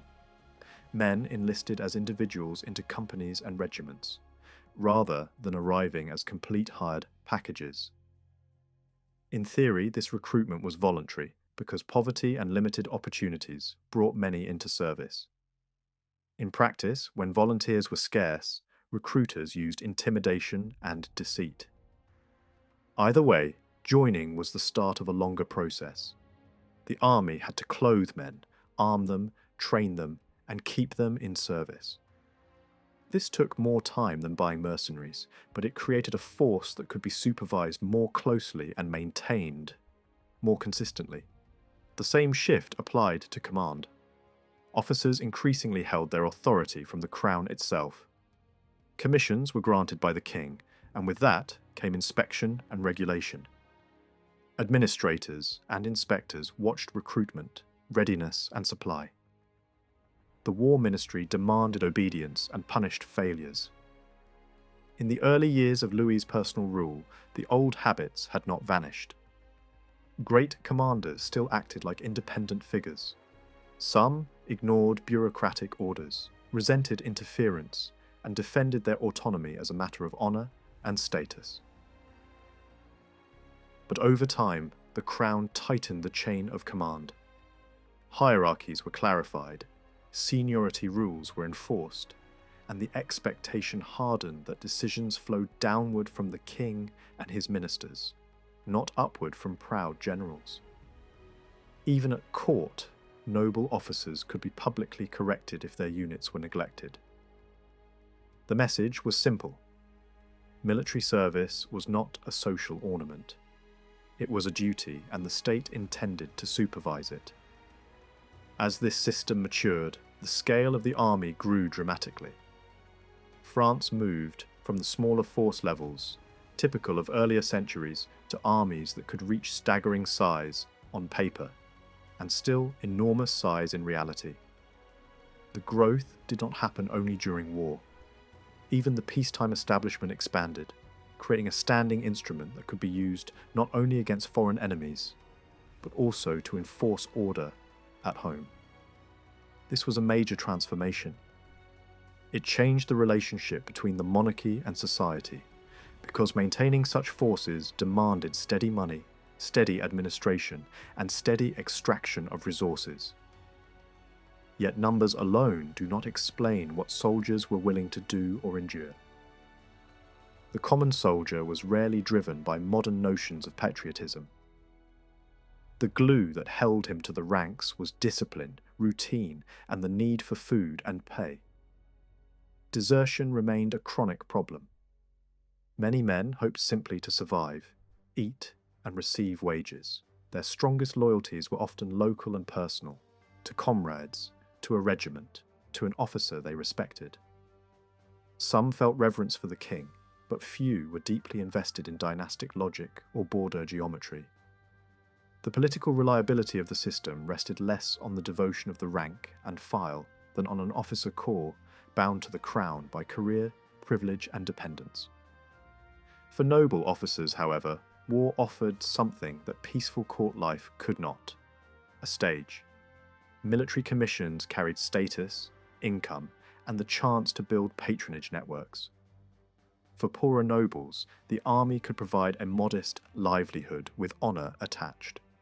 Above all, the culture of the nobility treated courage in combat as proof of identity. Bravery had to be shown in public to count. War became the approved arena for that display, especially as the monarchy tried, often unsuccessfully, to suppress private duelling. The battlefield could serve the same emotional purpose as the duel, but on a larger stage and under royal authority. In this sense, the officer's hunger for personal distinction mirrored Louis's own pursuit of grandeur, only in smaller form. None of this could function without supply. The greatest needs of an early modern army were not glamorous: bread for men and fodder for horses. Without regular pay and food, soldiers stole, and the countryside suffered. Louis had seen what uncontrolled troops did during earlier decades of war, and one of his central promises as king was to restrain his own armies as well as defend the realm from enemies. Discipline helped, but discipline alone could not feed tens of thousands of men. The state needed systems. To meet those demands, military administration expanded alongside the army itself. At the top stood the war minister and a growing central staff. Beneath that, royal officials in the provinces and with the armies gained heavy responsibilities. They handled supply, payment, oversight, and enforcement. Command on campaign became a kind of dual structure. Generals focused on operations and battle decisions, while administrators managed provisioning, pay, transport, and regulation. This arrangement could create friction, but it also kept armies from collapsing into chaos when the military situation grew difficult. Even with more officials, the state did not do everything directly. Private contractors often provided key supplies, especially bread. They agreed to feed a set number of troops for a fixed price, and royal officials inspected the results. Clothing and equipment could still be managed through officers and allowances, which left openings for abuse. A dishonest captain might pocket money, provide poor goods, or claim ghost soldiers to draw extra funds. Inspection and auditing were meant to reduce these practices, and over time, the crown became more effective at limiting the worst corruption, though it never eliminated it entirely. Bread could be baked, stored, and transported. Fodder was a different problem. Horses consumed vast quantities, and those quantities were too heavy to haul far. A soldier might live on a small daily ration of bread, but a single horse devoured many times that weight in grass or dried feed. Large armies brought thousands of horses, cavalry mounts, artillery teams, wagons, and those animals forced armies to move according to the landscape's ability to feed them. Foraging parties went out in great numbers to cut grass and bring it back to camp. When nearby fields were exhausted, the army had to shift camp just to keep its horses alive. This practical fact shaped campaign tempo as much as enemy action did. It also made late autumn and winter campaigning difficult, because fodder was scarce and horses could starve. The year naturally divided into a campaigning season and a season of quarters and refitting, with exceptions only when a commander accepted extreme risk. To gain an advantage, French planners built systems of stored supplies near the frontier. Magazines of grain and fodder placed in towns and fortresses. This could allow earlier movement in the year. While opponents waited for fresh grass to grow, a force with stored fodder could assemble sooner, march sooner, and pressure enemy positions before they were ready. It did not remove the limits of logistics, but it shifted them, giving France an important edge in timing. In the lowlands of the Spanish Netherlands especially, this kind of preparation could decide who took the field first, who threatened fortresses, and who dictated the opening phase of a campaign. As the systems for pay, bread, and forage became more reliable, clothing also stopped being an afterthought.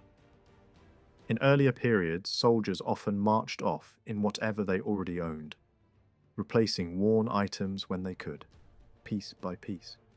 That produced an army that looked uneven and lived unevenly, because poor clothing meant cold nights, sickness, and quick exhaustion. During the 17th century, the French crown pushed captains to take more responsibility for outfitting their men. Over time, this pressure produced something close to a new standard. By the end of the century, the idea of a recognizable, consistent uniform had taken root. The change was not only cosmetic. Standard issue clothing helped keep men healthier, made units look more coherent in the field, and reinforced the sense that the army was an organized tool of the state rather than a loose gathering of armed individuals. Attention also turned to the men who fell out of the ranks. Louis XIV's government expanded medical support compared with what most soldiers could have expected a generation earlier. Regiments brought trained surgeons into the field. Armies were expected to maintain temporary hospitals during campaigns, and more permanent facilities were established behind the lines to receive the sick and wounded. The key shift was not simply better treatment, but the growing belief that the crown had an obligation to men who could no longer fight. Earlier in the century, a veteran crippled by war often drifted into poverty and begging, a familiar figure in towns and along roads. Louis tried to replace that fate with something more stable and more dignified. In the 1670s, an immense home for disabled soldiers was founded in Paris, designed to house and support veterans whose bodies had been broken in service. The motives were mixed in a practical way. There was a moral argument about duty to those who had suffered, but there was also a clear political calculation. If men believed that service would not end in abandonment, enlistment became easier to encourage. Even so, the scale of war soon produced more invalids than any single institution could absorb. Pensions and smaller forms of support became necessary, because the number of damaged bodies kept rising with the size of the armies and the frequency of campaigns. All of these improvements, better supply, better clothing, better care, helped create a stronger and more dependable force. But they also made war far more expensive. A better fed, better clothed, more tightly managed army was not simply a necessity for France's ambitions and security. It became a costly instrument that the monarchy could not comfortably finance. The state needed a professional, controllable army to defend borders, to project power abroad, and to enforce order at home. Yet the price of that army regularly outran the state's ability to pay for it cleanly. That financial pressure explains why early modern warfare was expected to support itself in part. The phrase could be put simply: armies were supposed to make war pay for war. Money and supplies did not come only from royal treasuries. They were also extracted from the lands an army entered, especially enemy territory, and sometimes neutral territory unlucky enough to lie in the path of operations. In the first half of the century, the crudest method was widespread looting, uncontrolled and often savage. That did not disappear under Louis XIV. French troops still pillaged when supply failed, and at moments pillage was even encouraged because it served a purpose. In the early 1670s, harsh treatment of Dutch districts was used as pressure, an attempt to make resistance unbearably costly. Later, in parts of Germany, French armies combined collection with destruction, stripping what they could use and ruining what they could not, so that enemy forces would find the region barren. This logic could be brutally straightforward. If an area could not feed men and horses, the enemy could not hold it. Even so, Louis generally disliked uncontrolled pillage and tried to restrain it, not because it was gentle, but because it was bad for the machine of war. Looting pulled men away from units, weakened discipline, and encouraged commanders to lose control of their own formations. It also destroyed the very base an army needed to survive. If a population fled, it carried away livestock, stores, labour, and local knowledge. The result could be an empty landscape where troops starved. Experienced commanders understood that relationship in a simple sentence: if the countryside is emptied of people, the army soon runs out of food. That is why some generals warned their own men against burning and terror, not out of sentiment, but because scorched villages meant hunger a week later. The most regular and profitable way for armies to fund themselves was more organised than pillage. Instead of random looting, commanders demanded contributions, payments in money, food, and goods imposed on towns and rural districts. These were not presented as gifts. They were demanded as the price of being spared. If a place refused, it could be punished, which often meant houses burned and property destroyed until compliance followed.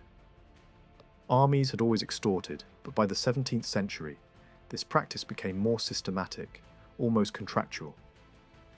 A town might be told exactly what it owed, and when it had to pay, in installments, much like a grim imitation of regular taxation.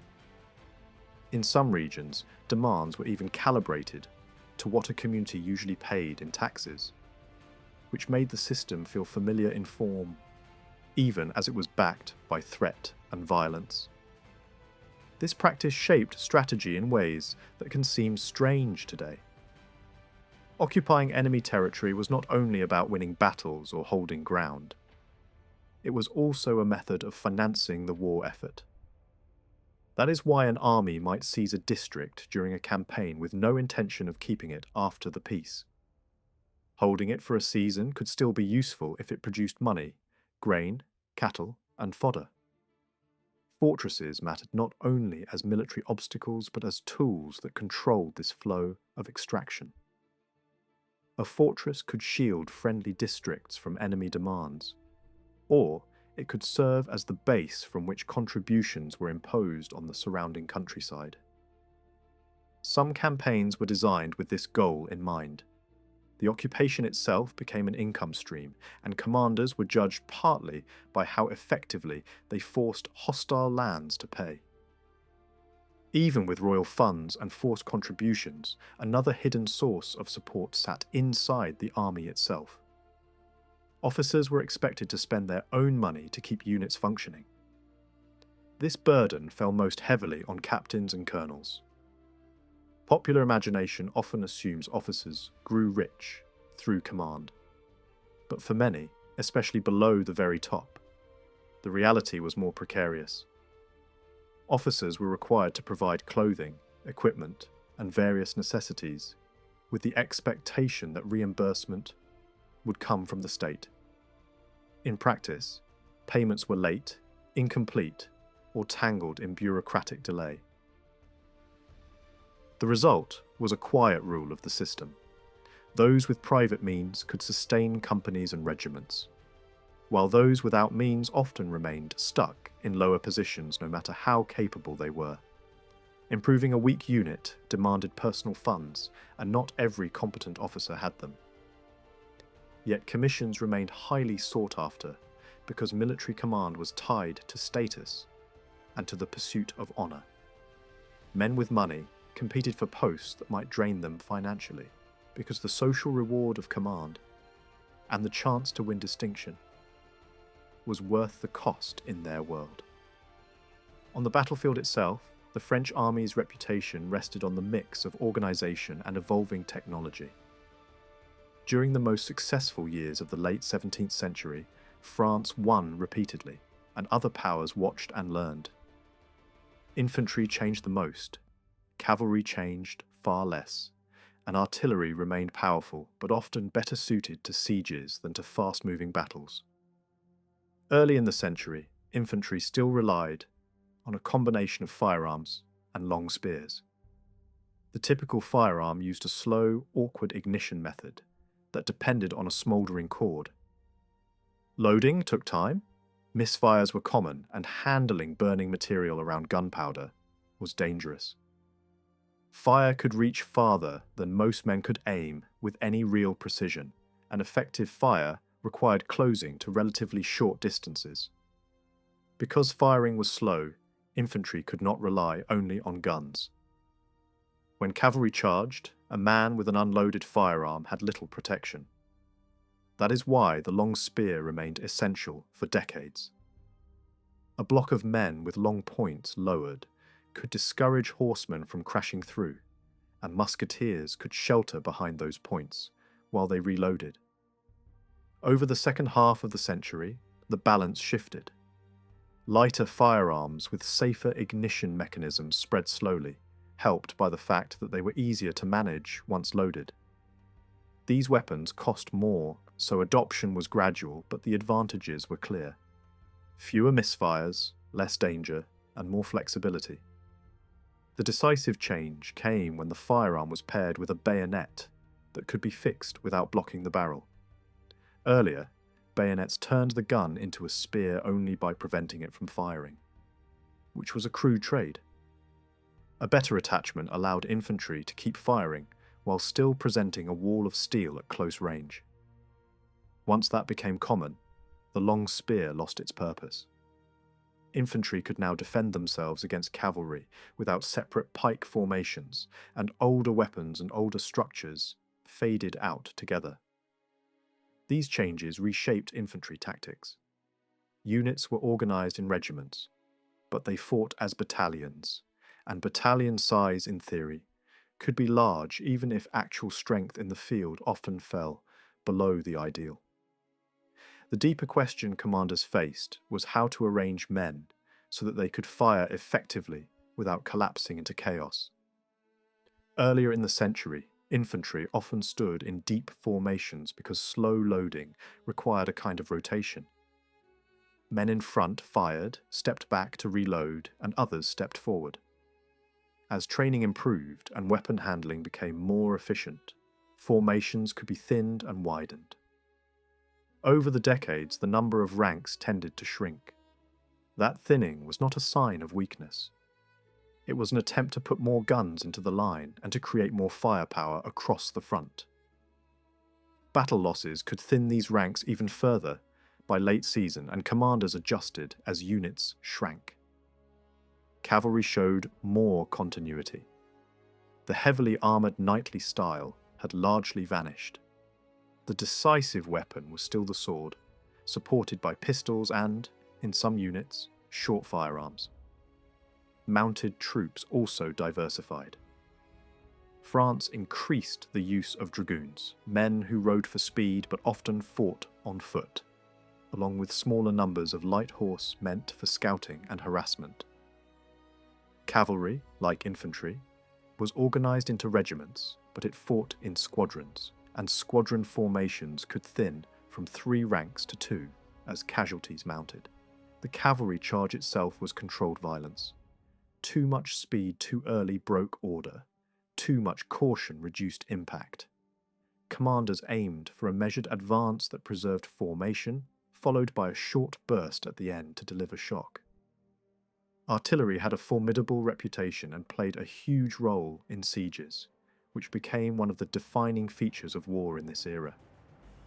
Cannon fired solid shot and anti-personnel rounds at shorter distances, and while arguments differed about effective range, practical commanders brought guns close when they needed real destruction. Many artillery pieces were heavy because they were designed with siege work in mind. That meant armies could bring impressive firepower but paid for it in slow movement. Mortars, meanwhile, became infamous in bombardments, throwing explosive shells high over walls into cities. In the 1680s, bombardment took on a special intensity as a tool of intimidation and punishment. It could wreck a town without risking a storming assault. Yet even inside the French command, some experienced voices warned against relying on this method, criticising it on both practical and moral grounds, and arguing that it could harden enemy resistance or waste resources for little strategic gain. Beneath these weapons and formations lay a battle culture that can surprise modern viewers. Victory wasn't always imagined as the side that killed the most men. It was often imagined as the side that held together. Battles became contests of cohesion and nerve. Under cannon fire and volleys at close range, units could break even if they were not physically annihilated. The key was to remain ordered while absorbing terror. That ideal was connected to a broader image of the disciplined soldier. Controlled, steady, able to endure without dissolving into panic. Commanders emphasized composure, posture, and the appearance of firmness because appearance could shape reality. If troops looked unshakable, enemies might hesitate, misjudge, or lose confidence before the decisive moment. This kind of endurance did not come naturally. It had to be manufactured, and the main tool was drill. Drill taught mechanics, how to load, how to fire, how to march. But it also built something deeper: automatic obedience.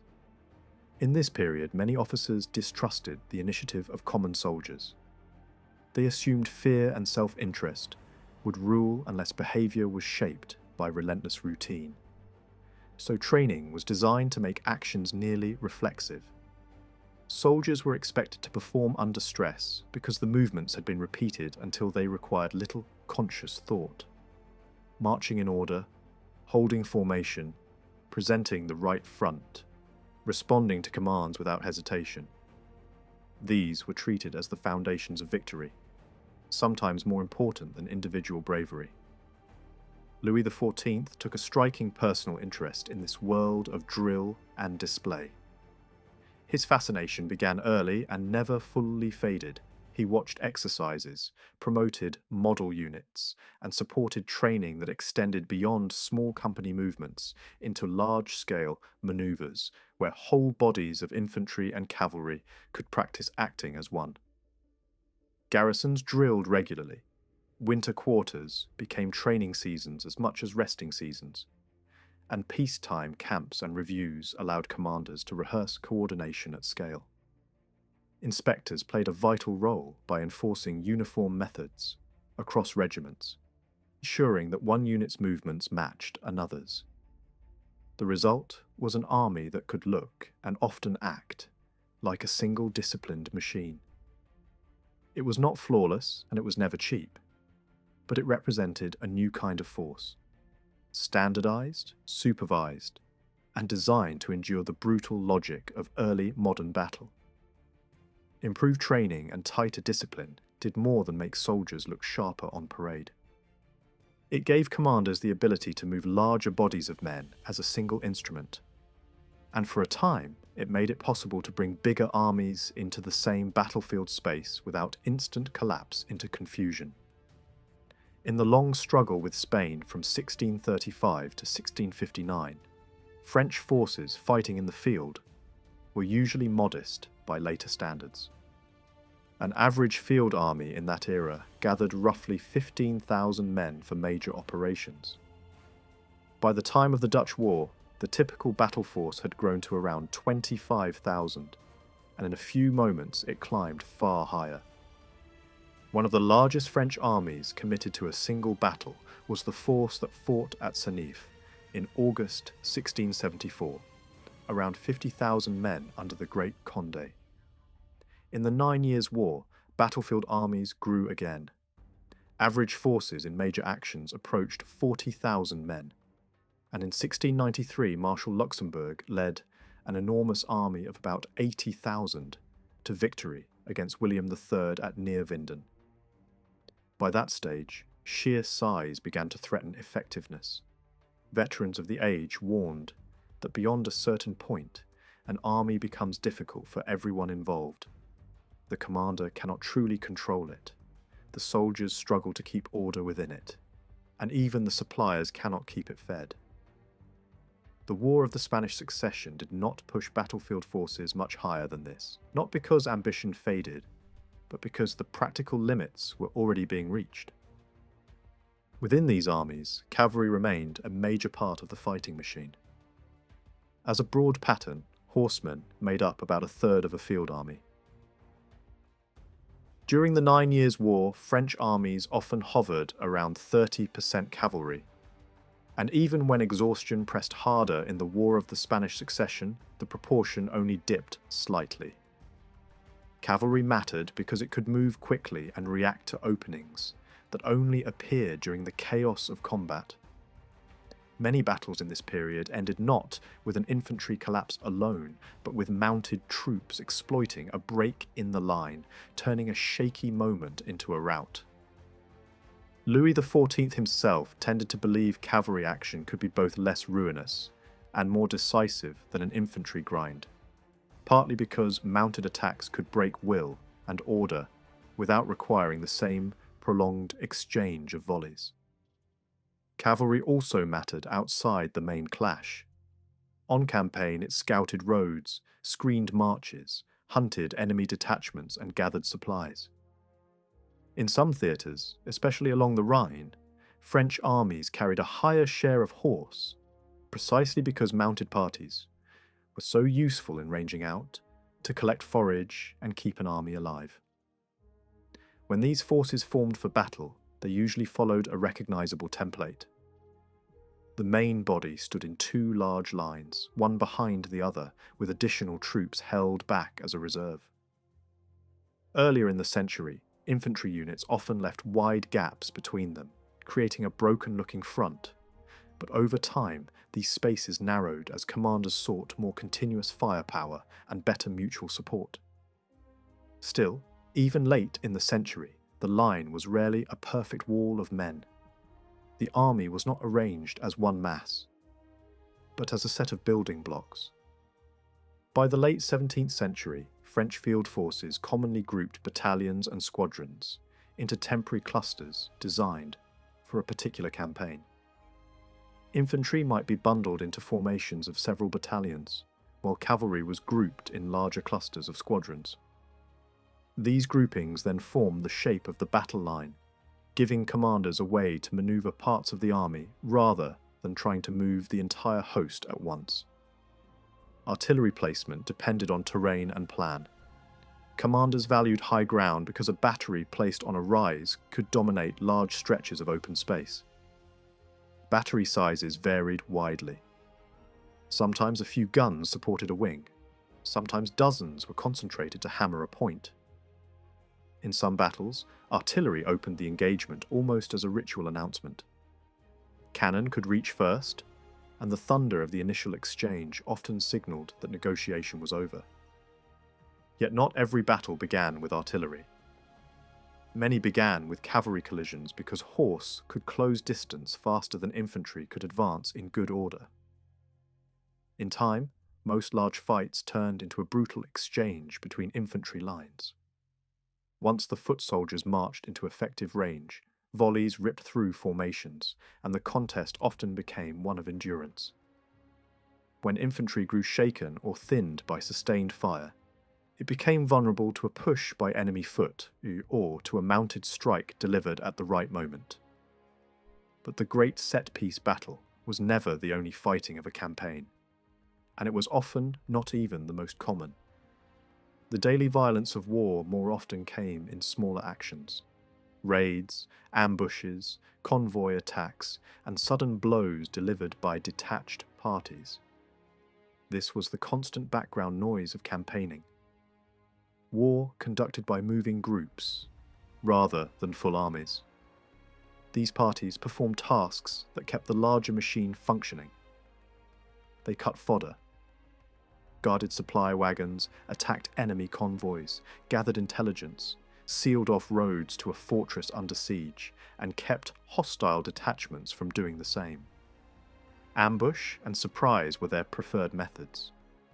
They also carried out many of the ugliest duties of the war economy. They delivered demands for payments, seized hostages, collected goods, and punished villages that refused to comply. They drove off cattle, raided granaries, and sometimes pushed deep into hostile territory to seize whatever could be carried away. When commanders adopted a scorched earth policy, these same parties were sent to burn and wreck the countryside so the enemy could not live off it.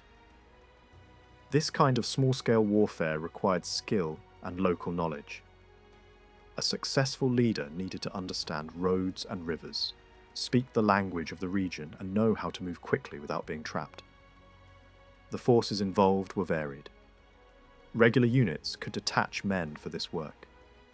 Cavalry had a natural advantage because speed mattered, but infantry could also be used, sometimes marching fast, sometimes riding behind horsemen to cover longer distances. Over time, specialists emerged, men who did this work constantly and gained a reputation for it. They were useful, but they could also resemble predators, because a share of the goods they captured often became part of their reward. Garrisons in frontier strongholds sometimes included such fighters, maintained by the crown but operating with a raider's mindset. Given the heavy losses that set-piece battles could produce, It is not surprising that Louis XIV often preferred operations that promised more control. Early in his reign, the great field commanders around him were drawn toward decisive battle. But after that generation passed from the scene, the king showed a strong attraction to siege warfare. It was slower, more deliberate, and more predictable. It also suited his habit of managing war from above through paperwork, planning, and detailed oversight. Siege operations demanded patience and method, which fit the king's desire to shape outcomes rather than gamble everything on a single afternoon of chaos. This preference was not uniquely French. Even commanders famous for seeking battle often spent most of their time taking towns and fortresses because that was how territory was truly won and held. Fortification warfare became the dominant rhythm of the age. Strongholds acted like stone locks on the landscape. They blocked roads, guarded river crossings, controlled mountain passes, and forced armies to move where defenders wanted them to move. A fortress did not merely deny ground to an enemy, it also opened routes for friendly forces. It could serve as a safe crossing point, a shielded base, and a supply depot where food and ammunition were stored. It could also act as a platform for extracting resources from the surrounding region, since an army operating from a fortified base could impose contributions and launch raids more safely. In reverse, fortresses and fortified lines were intended to protect friendly districts from enemy raiding parties. During the War of the Spanish Succession, long defensive lines were built across vulnerable regions, designed to slow invasion and channel enemy movement. This entire world of fortifications reached its peak under Louis XIV, and the name most closely tied to it is Vauban. He was not born into the highest nobility, yet his talent carried him upward through a military system that rarely lifted engineers so far. He became the central figure in French fortress design and siege planning, and his career was relentless. He drew up plans for a vast number of defences and personally directed many sieges. He spent years on the road inspecting works because fortresses do not come to the inspector. The inspector must come to them. He wrote constantly, not only about war, but about practical reforms and technical problems. He was also, in a quiet way, a critic of war itself, seeing it as driven less by necessity than by ambition and dangerous passions. Yet, whatever his private feelings, his public work served Louis's strategic obsession, securing borders and controlling how enemies could approach the kingdom. The fortress Vauban, refined, was a response to artillery. Medieval walls had been high and comparatively thin, built to resist ladders and siege engines. Cannon changed that. Artillery could smash such walls, so designers across Europe moved toward lower, thicker defences surrounded by broad ditches. These works were meant to absorb cannon fire and provide stable platforms for defensive guns. The outline of these fortifications was shaped by angles. Instead of simple round towers, they used projecting points so defenders could fire along the face of walls and into the ditch, denying attackers any safe corner to hide in.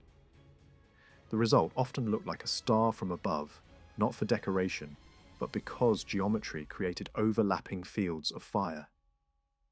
The land around a fortress was also engineered. Slopes were shaped to expose attackers and remove cover.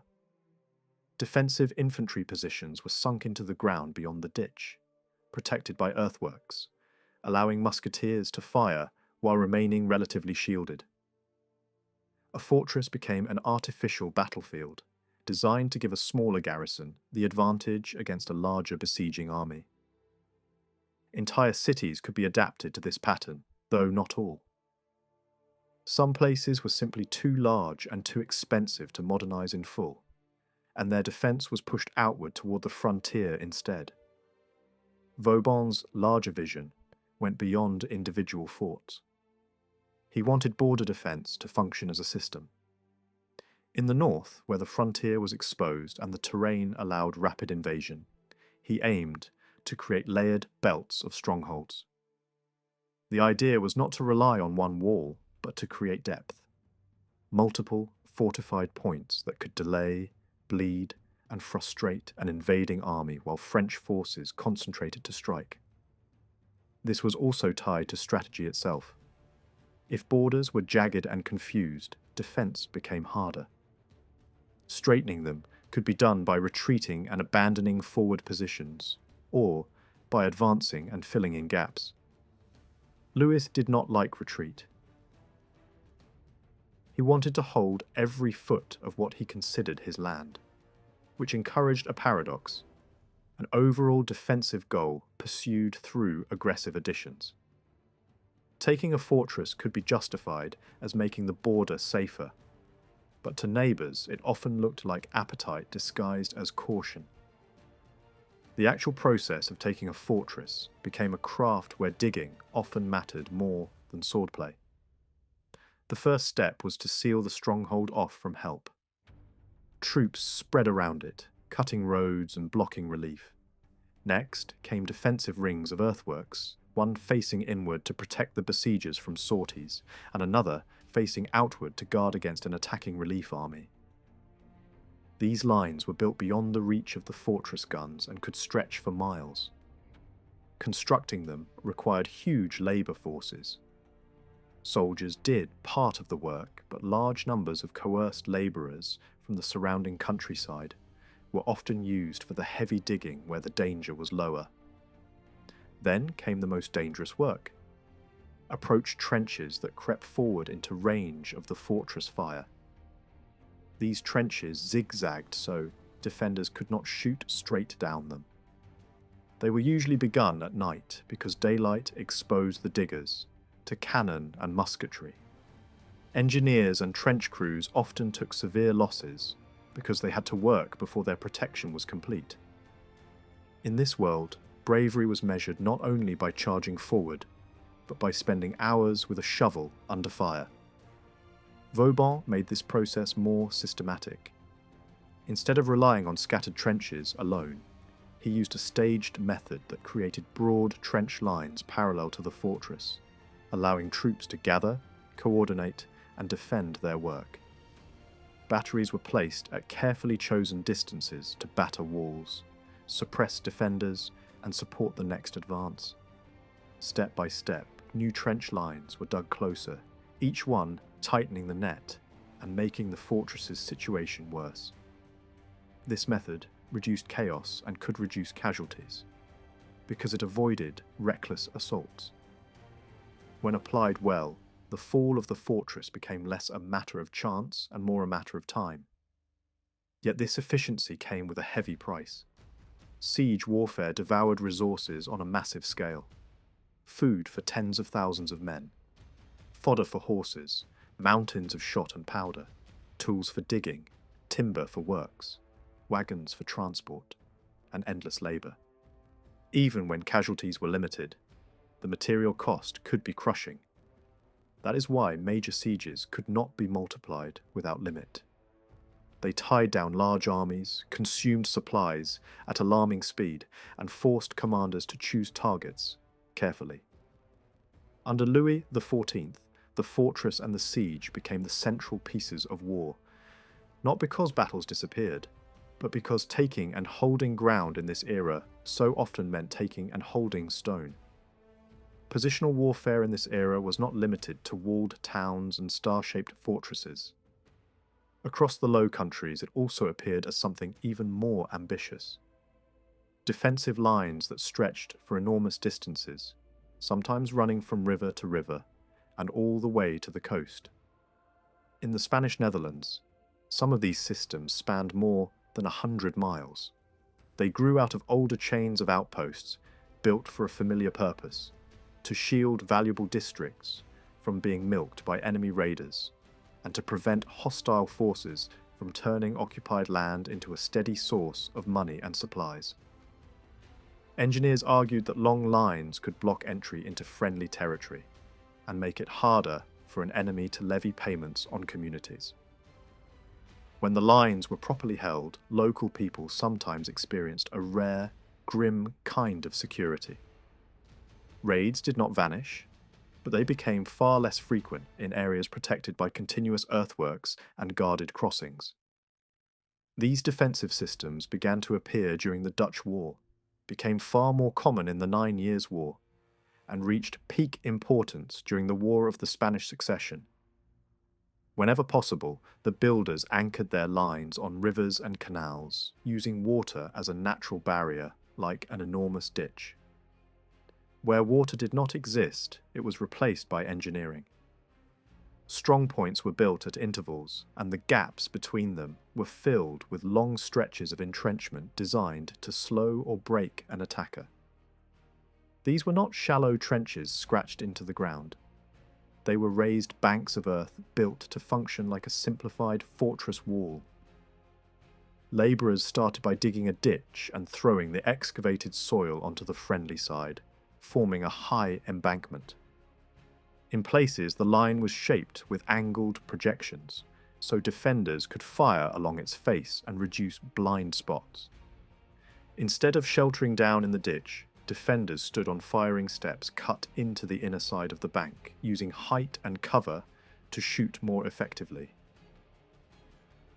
During the War of the Spanish Succession, the defensive mindset increasingly dominated French planning, so the use of long fortified lines became central rather than incidental. Early in the conflict, French and Spanish forces constructed a major barrier, commonly known by later historians as the Lines of Brabant.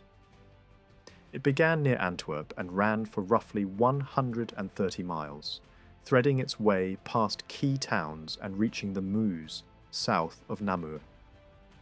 At first, these works continued an older tradition, keeping raiders from slipping through and punishing the countryside. Over time, their purpose widened. They were used not only to stop fast-moving parties, but also to restrict the movement of entire field armies. French forces began to camp behind these lines or occupy them directly, treating them as ready-made defensive positions. As the French lost ground in the Spanish Netherlands, the stakes rose. Lines became thicker, stronger, and more carefully designed because they were no longer just protecting an occupied zone. They were increasingly treated as a shield meant to guard France itself. In 1711, Marshal Villars oversaw the construction of what his contemporaries saw as the final and most imposing barrier of the war. It was presented as a last limit, a statement that nothing beyond it should be surrendered. Later, observers have sometimes compared these systems to the trench fronts of the First World War. The comparison is not perfect in terms of construction or technology, but it captures something real: the sense of a long defensive scar cut across the landscape, built to stop movement and buy time. All of this fits into a broader truth about warfare in the late 17th and early 18th centuries. The military institutions of the period and the way armies fought made decisive outcomes difficult to achieve. Campaigns moved at a slow tempo not because commanders lacked ambition, but because armies were chained to supply. Feeding men, and, even more importantly, feeding horses set the pace. A large army did not travel like a modern force that could carry compact rations and fuel. It depended on grain that had to be bought or seized, ground into flour, baked into bread, and then moved forward in guarded convoys. That process created a natural ceiling on speed and range. Large maneuvers were possible, but they were stiff and cautious because an army that outran its bread wagons could begin to unravel. Horses made the problem even heavier. Horses were essential for cavalry, for moving artillery, and for dragging the endless wagons that kept an army alive. But horses consumed vast quantities of fodder, and fodder could not be carted in unlimited amounts. The result was a campaign rhythm shaped by grass. Armies foraged outward, stripping nearby fields, and then shifted camps not because they had achieved a strategic breakthrough, but because the surrounding area could no longer feed their animals. It was common for an army to march from camp to camp, simply to reach fresh pasture. This was not a secondary detail. It could determine where an army could stand, which roads it could use, and even what targets it could realistically attack. Because fodder depended on seasons, campaigning was seasonal too. Stored supplies in frontier depots sometimes allowed French forces to move earlier than their enemies, especially in areas where opponents had to wait for the spring growth. But as a general rule, once cold weather arrived and the growing season ended, armies struggled to keep horses alive. With rare exceptions, forces went into winter quarters, and the operational year effectively paused for months. This annual break had enormous strategic consequences. It interrupted momentum, gave battered armies time to rebuild, and prevented victories from turning easily into collapse and surrender. Even a defeated power could regain balance during the winter, reorganize and return in the spring with a new plan and fresh reinforcements. In a world where time itself broke campaigns into chunks, wars tended to stretch on. The wider idea of supply pushed armies in another direction as well. The pressure to make war pay for itself. Armies did not only occupy land to gain leverage or to set up a decisive battle. They often occupied it to extract money, food, and materials. The demand for contributions turned occupation into a financial strategy. A campaign could be launched mainly to force districts to pay, even if no permanent conquest was intended. Sometimes the objective was not the destruction of an enemy army, but the systematic exploitation of a region to keep the war machine running.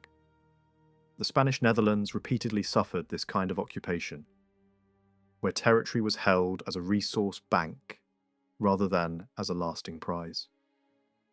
Under these conditions, an army's success could be measured not only in battles won, but in money collected and supplies seized. These pressures help explain why positional warfare became so dominant. Fortresses, fortified towns, and long defensive lines performed many functions, but one of their most important roles was controlling access to resources. They could block an enemy from exploiting a region, protect friendly districts from being drained, and secure the roads that supply convoys needed to survive. They also matched the political priority that increasingly guided French strategy: border security.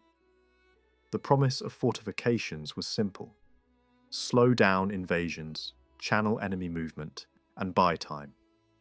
Siege warfare also appealed because it offered more predictable outcomes than open battle and often produced fewer casualties for the attacker, especially when conducted methodically. In an age that feared the waste of field battle, the slow grind of a siege could seem like the safer form of violence. Yet the same system that protected armies and made them sustainable also reduced the chance of decisive results. Fortresses acted like brakes on pursuit. A beaten army could retreat behind walls instead of being destroyed in the open. Victors might win a battle and then find their advance halted by a chain of strongholds blocking the road. Even a badly damaged force could be rebuilt more quickly than a modern reader might expect, because garrisons in less threatened places could be stripped to reinforce the point of danger. A commander could pull men out of secondary fortresses and rebuild a field army in weeks. Meanwhile, the fortresses themselves delayed the enemy, buying the time needed to shift troops from one sector to another. This matters because Louis's wars rarely unfolded on a single front. Later, Napoleon's most dramatic victories depended on concentrating overwhelming force against one opponent along one main line of operations. That kind of focus could smash an enemy army and force a rapid decision. Louis XIV rarely enjoyed such conditions. He often began a war expecting to face a limited opponent and to finish quickly, only to find that coalitions formed and multiple theatres opened. The early modern state could not simply summon a massive national army overnight. Units had to be raised, trained, equipped, and integrated into a structure that depended on long practice and rigid discipline. Expansion happened slowly, and that slow build gave enemies time to coordinate and escalate the struggle. A conflict that began as a duel could turn into a multi-front grind. Once a war widened, France could not throw its full weight into a single theatre without exposing another. Forces were split across borders and coastlines. This reduced the chance of destroying a major opponent in one decisive offensive. At the same time, it strengthened defence, because armies stationed in quieter regions could be used as reservoirs. Reinforcements could be shifted from one front to another when danger rose. This movement became a recurring feature of Louis's wars. When a crisis erupted in one sector, troops might arrive from another, and fortresses helped make that possible by slowing the enemy long enough for transfers to take effect. The pattern repeated. A threat would emerge, a front would bend, fortifications would delay, and forces would be shifted to restore balance. When all of these elements are placed together, slow logistics, seasonal pauses, occupation for resources, the dominance of sieges and defensive lines, and the constant problem of multiple fronts, the result is a form of warfare that tends to resist quick endings. Battles happened, sometimes on a huge scale, and sieges could be swift by the standards of the day when conducted with skill. Yet the overall system encouraged long struggle. Victory rarely meant an immediate collapse. Defeat rarely meant total destruction. War became a cycle that continued until exhaustion forced negotiation. Not because the battlefield delivered a clean, single decision. The story at sea followed its own logic, but it was tied to the same pressures. Under Louis XIV, France fought not only on land but also across the water, and the navy was reshaped more dramatically than the army. The land forces grew massively, yet they had long existed in some form. The fleet, by contrast, was built into a major fighting instrument in a remarkably short time. It rose quickly, reached a peak, and then declined. The reason was not a lack of ambition, but the reality of finances and priorities. In French strategy, sea power often served land power. Coastal defence could be handled by ships or by troops and fortifications, and when money ran short, the army's needs usually won. This became especially clear after a brief moment of naval triumph early in the 9 Years' War, when French forces achieved their most impressive tactical success against English and Dutch fleets at Beachy Head in 1690. Even so, within a few years, France largely stepped back from seeking major fleet battles and shifted toward commerce raiding. Instead of betting everything on massive clashes between battle fleets, France increasingly relied on private vessels operating under royal permission to hunt enemy merchant shipping. This approach could weaken opponents and bring profit at a lower cost than keeping a huge battle fleet at sea year after year. The machinery behind the fleet was built by powerful administrators. Early in Louis's reign, Jean-Baptiste Colbert drove the transformation from a modest naval presence into a major war fleet. His understanding linked finance, trade, and sea power. A navy protected commerce and could also help create it, and commerce in turn fed royal revenues. Under his direction, France did not merely buy ships, it built an entire supporting system. Ports needed docks and arsenals, warehouses and ropeworks, gun stores and repair yards. Skilled labour had to be recruited and kept. Timber had to be harvested, moved, and shaped. This was state building in wood, iron, and tar. The first burst of expansion created a fleet quickly, but it did not begin with perfect regularity.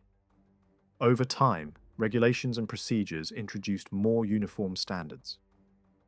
When the time came to replace or refit earlier vessels in the 1680s, a better organised rebuilding followed under Colbert's son, Seignelay, who took a more hands-on interest in naval affairs. After his early death, the naval office passed into another administrative family, the Pontchartrains. Later, critics blamed them for favouring commerce raiding over major fleet actions and for letting the great battle fleet decline. But that criticism ignores a hard reality. Sustaining a massive fleet through years of attrition war demanded money that the state increasingly could not find. The strategic shift was not simply a preference. It was also a financial survival choice. Port administration relied on officials who supervised construction, repairs, arming, provisioning, and recruitment. In the main ports, these administrators were permanent, because naval work never truly stopped. Even in peacetime, ships required refitting, supplies required storage, and facilities required upkeep. Much of the actual supplying was handled by private contractors, who delivered everything from wood and food to powder and rigging. Money was the key lubricant, and contractors often moved in and out of official roles, blurring the line between state administration and private finance. The Navy, like the Army, sat inside a broader system where war and money were tightly bound together. French naval power depended heavily on a small number of ports, which created strengths and weaknesses at the same time. The concentration of yards and skilled workers meant that a few locations became vital nodes. Experience showed that only certain harbours could truly shelter a major fleet. Brest emerged as the most important base on the Atlantic and Channel side, while Toulon became the main Mediterranean base for sailing ships, with Marseille retaining importance for galleys. But these ports were not perfect. They could not easily hold the entire fleet, and the distance between the main Atlantic and Mediterranean bases made coordination difficult. Messages from the court could take days or weeks to reach commanders. Delays in communication and delays in assembling ships could prove fatal at the moment of crisis. Shipbuilding demanded staggering resources. A single great warship required thousands of mature oaks, and even gathering the timber could take years because trees had to be cut, transported, and seasoned. Skilled workers were always in short supply, and yards struggled to keep pace with the needs of construction, repair, and seasonal preparation.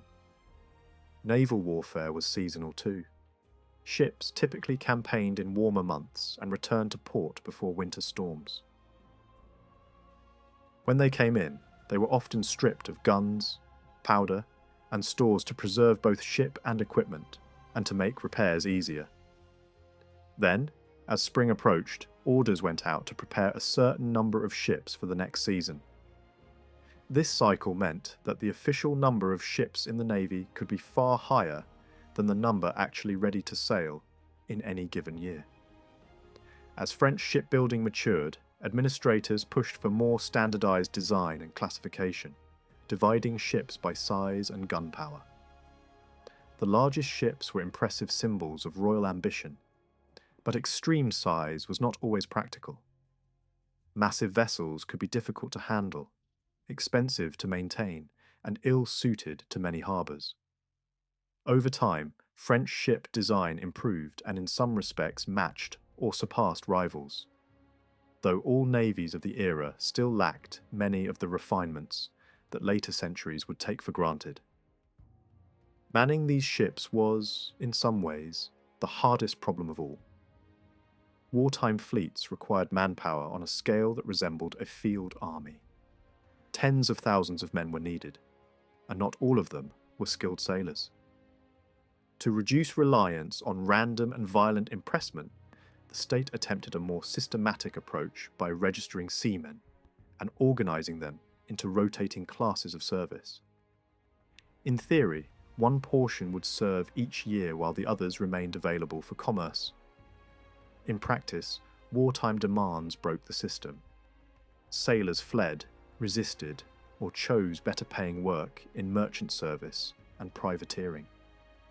the penalties often failed to stop avoidance, and the Crown repeatedly resorted to expedients, pressing men in ports, forcing vagrants into service, and temporarily draining maritime labour from commercial shipping.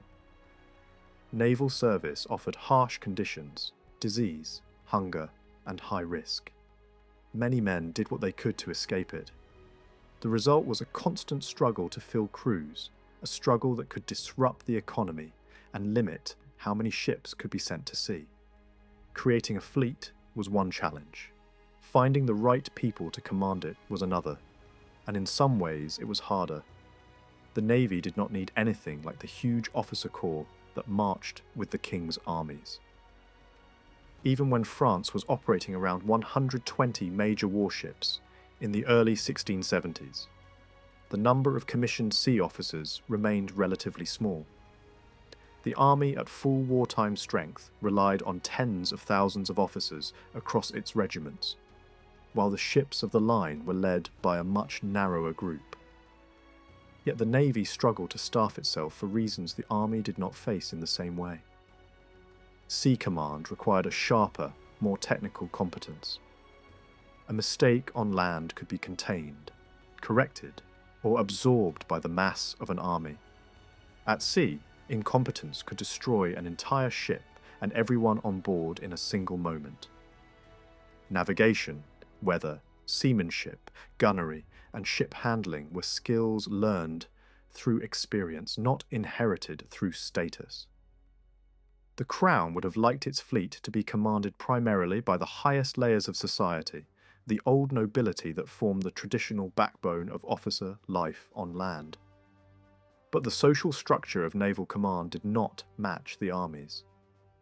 The French aristocracy tended to see the army as the more prestigious path. The culture of honour, the glamour of cavalry, the visibility of campaigns near the court's attention, and the long-standing traditions of land warfare all made the army a more natural stage for noble ambition. The sea, by contrast, demanded long apprenticeships, harsh living conditions, and a professional identity that did not always align with aristocratic ideals. As a result, the Navy opened its doors more widely to men outside the ancient noble families. A significant share of captains came from non-noble backgrounds, or from families that had only recently gained noble status. Over the long reign, the proportion drawn from the older nobility increased, and the proportion of non-nobles declined. But the sea service still offered more social mobility than the army did. That said, birth still mattered at the very top. The highest operational ranks were rarely accessible to outsiders, and the most elevated commands overwhelmingly went to men of noble standing. Geography mattered too. Coastal regions, naturally, supplied many of the officers simply because their people lived closer to ships, ports, and maritime trades. Money played a role in naval life, but it shaped careers differently than it did on land. Army officers often needed personal wealth to maintain units, while waiting for slow reimbursements. Naval officers were less burdened by that kind of day-to-day financing, yet privateering pulled wealth and command together in a way that the army rarely did. A privateer captain was often both commander and investor. Many men moved between the king's navy and private enterprise depending on the season and the strategic direction of the war. When major fleet operations slowed or stopped, privateering offered profit, independence, and sometimes a faster route to reputation. Men entered naval command through several pathways. Some came from the merchant marine or from privateering itself, learning seamanship in the practical world of trade and raiding before entering royal service. Others joined the king's ships at the lowest commissioned levels, effectively serving an apprenticeship in uniform. Recognizing the need for structured training, the government created special companies to educate young officers in the essential skills of the sea. These programs taught navigation, charting, mathematics, and the practical arts of handling a ship, and during the Navy's surge years they produced large numbers of new officers.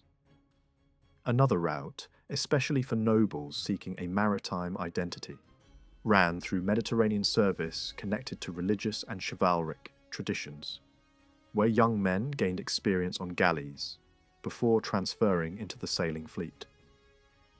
This path produced some officers who became central figures in the age of fighting sail.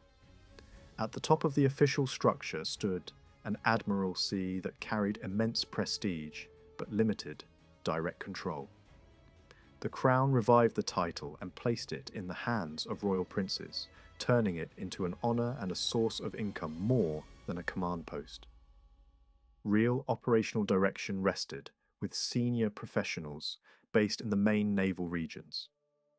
The Atlantic and Channel side centred on Brest, and the Mediterranean side centred on Toulon. Beneath these senior figures, a hierarchy of ranks organised the fleet's leadership and divided authority across squadrons and fleets. It was a system designed to impose order on a complex environment, where weather, distance, and imperfect communication constantly threatened to dissolve control. The era produced a strikingly varied cast of naval leaders. Some were seasoned veterans, hardened by decades at sea, carrying the blunt confidence of men who had survived storms, combat, and command crises long before the Navy became a polished instrument of state. Others were well-born courtiers who nevertheless proved competent, using their rank and connections to gain ships, while still learning the professional realities of naval war. One figure stands above the rest as the most complete admiral produced by Louis France, a commander who combined real tactical and seamanship ability with the political instincts needed to survive at court. Around him were men who embodied the privateering tradition, captains from ports like Dunkirk and Saint-Malo, who built reputations on speed, audacity, and the capture of prizes. Then sometimes stepped into royal squadrons, when the state needed their skill. These careers reveal how fluid the boundary could be between the king's service and private war at sea. The same individual might fight as an officer one year and as a profit-seeking raider the next, depending on opportunity and policy. When the state did commit to major fleet action, the public saw the classic drama of the Age of Sail. Two enormous lines of warships facing each other, closing until the distance shrank to something like a city street, then trading thunderous broadsides. This style of warfare looks decisive in paintings and later legend, but it often disappointed contemporaries. Fleet tactics were still developing, and battles frequently turned into contests of endurance, rather than moments of genius. In many cases, sheer weight of numbers mattered more than clever manoeuvre. For France, that posed a long-term problem because its primary enemies at sea had stronger maritime foundations and could replace ships and crews more easily over time. The tactical menu in fleet combat was narrower than it appears. Many options existed in theory, but few worked reliably against a moving line of warships. Fireships could be terrifying, but experienced fleets could often divert them with boats and grappling lines, and they were most effective against anchored ships that could not maneuver away. Boarding actions remained valuable in the world of privateering, where capturing a merchant ship intact was the point. But against a heavily armed warship, boarding was risky. The attacker had to place men on deck, expose them to cannon and musket fire, and then manage a precise approach under chaotic conditions. Admirals were cautious about breaking formation and letting ships chase individual duels, because it threatened the coherence of the entire fleet. Another innovation, specialized ships that fired explosive shells in high arcs, was useful mainly for bombarding shore targets, or anchored vessels rather than for fighting an enemy line at sea. That left the main method, gunnery from ships arranged in a long line, one following another. The formation was simple, and simplicity mattered. Warships differed in size, speed, and handling, and crews differed in training. A line made it easier to keep a fleet together, to avoid collisions, and to ensure that every ship could bring its broadside guns to bear. It also fit the limits of communication. Flags and signals could be seen only so far and understood only so clearly. A formation that demanded complex geometry or rapid improvisation was beyond what most fleets could execute consistently. The line was not glamorous, but it was workable, and that practicality explains why it dominated. Even within the line, commanders had only a few meaningful choices. Wind was the great dictator of the sea. Sailing ships could not point straight into it, and the direction of the breeze shaped every approach, every turn, every attempt to close or disengage. Admirals fought for position relative to the wind because it affected both control and risk. A fleet holding the windward position could usually choose to close and force action, since the wind carried it down toward the enemy. That advantage came with a serious complication. Strong wind could tip a ship enough that its lowest gun ports, which held the heaviest cannon, had to be closed to prevent flooding. In that case, a ship might be driven towards battle while temporarily losing part of its most powerful fire. The leeward position, by contrast, made it easier to withdraw and offered damaged ships a better chance to drift back behind friendly cover rather than drifting helplessly into the deadly space between the two lines. A cautious commander might prefer that insurance even if it reduced the ability to force contact. There was also a choice about where to aim. Some captains focused on smashing the enemy hull, trying to kill crews, dismount guns, and start catastrophic fires. Others targeted the rigging and sails, hoping to cripple movement, bring down masts, and turn a warship into a drifting obstacle. A ship that could not maneuver could be isolated and taken later, and in a line fight, a crippled ship could disrupt the formation of those behind it. Different navies developed different habits, influenced by wind position, training, and doctrine. One approach tended to suit aggressive commanders, seeking a brutal decision. The other tended to suit a strategy that valued control, disruption, and the gradual wearing down of the enemy's ability to fight as a fleet. The scale of firepower in these battles was immense. A large field army might bring a few dozen cannon into a battle. A single ship of the line could carry a comparable number of heavy guns, and a full fleet could mount thousands. In major engagements, the total number of cannon involved reached levels that shocked contemporaries, and the volume of shot fired could be staggering. Yet the destruction inflicted on ships was often less decisive than modern expectations suggest. Cannonballs punched holes in wooden hulls, but many holes could be plugged quickly. Shots striking at or below the waterline were harder to achieve than readers might imagine, because the sea deflected or slowed many balls. The most feared outcome was not a ship sinking neatly, but a ship catching fire. Fire was the true nightmare of wooden fleets, the force that could turn a powerful warship into a floating furnace and a violent explosion. For all the thunder, sea battles in this period often failed to deliver lasting decisions. Fleets could lose ships and still recover. Even defeats that looked dramatic might involve relatively modest ship losses in the actual fight, with many vessels escaping once darkness, weather, or exhaustion broke contact. Losses sometimes mounted after the battle, when damaged ships struggled to reach safe harbour and enemy forces pursued them toward the coast.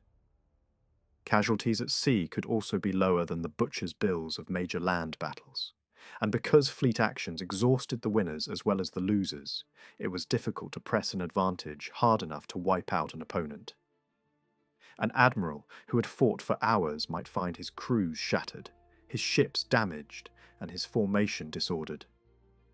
Pursuit was possible, but not always practical, especially if the enemy fleet remained close enough in strength to punish a reckless chase. Later generations, influenced by the age of Nelson and by theories that treated decisive sea battles as the key to controlling oceans, judged Louis's navy harshly for failing to secure permanent command of the sea through fleet action. A closer look reveals structural limits that made such an outcome unlikely. France had to fund a massive army at the same time. It tried to maintain a great fleet, and the army almost always took priority. Resources devoted to ships also had to be divided between the Atlantic and the Mediterranean, making concentration difficult.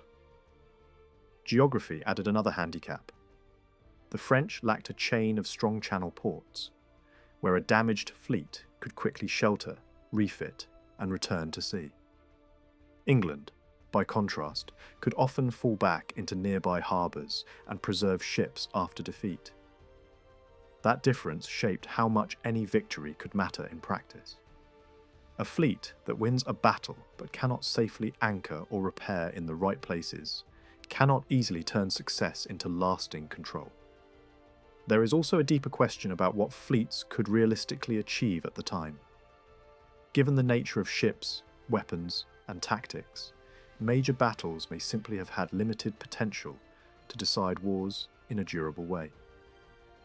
Many engagements ended without annihilation, and the strategic effects often came less from ships being sunk than from fleets being positioned to threaten trade routes, block a coastline, or force an enemy to abandon an operation.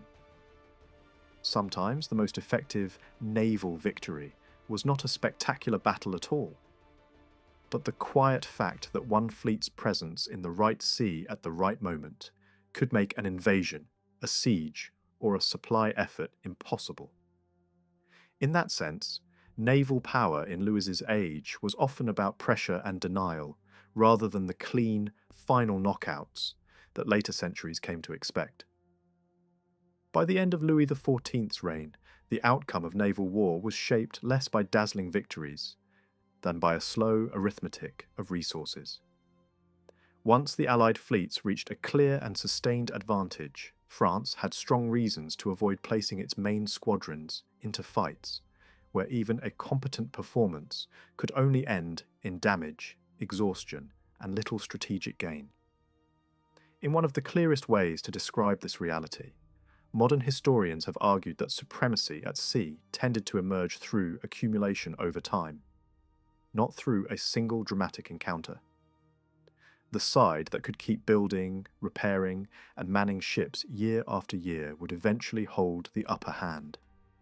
From the 1690s onward, that was a contest France struggled to win. Earlier in the century, it had been possible to imagine a different balance. Fighting the Dutch alone in the 1670s was difficult, but it was not inherently hopeless, and France could even claim moments of numerical strength. The later wars changed the equation. When England and the Dutch Republic operated together, the combined weight of their fleets, shipyards, maritime manpower, and commercial capacity created a scale problem France could not easily solve. Even when French ship totals rose on paper, Allied growth moved faster. The result was not merely a temporary setback, it was a widening gap. The numbers tell the story in the background, even when commanders and politicians spoke in the language of honour and courage. At the beginning of the 9 Years' War, France could field a large rated fleet and a broader total of vessels of many kinds. By the end, the fleet had grown only slightly in its main categories. England, by contrast, expanded far more aggressively across the same years. In the mid-1690s, when shipbuilding output is compared directly, the imbalance becomes hard to ignore. French yards produced a limited run of major warships. English construction surged far beyond that, and Dutch additions reinforced the advantage. In effect, the Allies were replacing and expanding at a pace that forced France into a defensive posture. The long-term winner would not be the fleet that sank the most enemy hulls in one afternoon, but the state that could keep adding hulls to the water across an entire decade. This reality pushed naval conflict toward the same pattern already visible on land. Endurance mattered more than knockout blows. Rather than imagining victory as the destruction of the enemy fleet in a single decisive clash, governments increasingly treated naval war as a grinding competition of staying power. That shift helps explain why both sides began to value the continued existence of a fleet almost as much as its use. A fleet preserved in port could still shape an enemy's planning. It could still threaten to intervene, still force convoys to sail with escorts, still tie down blockading squadrons, still complicate amphibious operations. In that logic, risking the fleet carelessly could be worse than doing nothing, because losing it would remove a major strategic constraint on the opponent. Naval war in the late 17th century had its own limitations. The ships, training systems, and tactical habits of the age did not always allow fleets to create the clean, decisive outcomes that later generations would celebrate. A century later, admirals would fight with different ships, different gunnery standards, and a more mature command culture. Louis's commanders operated earlier in that technological and institutional story. With direct fleet action offering diminishing returns, France increasingly leaned into an older, alternative method, striking the enemy's commerce. Attacking trade had long been an auxiliary option, something to be pursued alongside fleet operations. Under mounting pressure, it moved closer to the centre of strategy.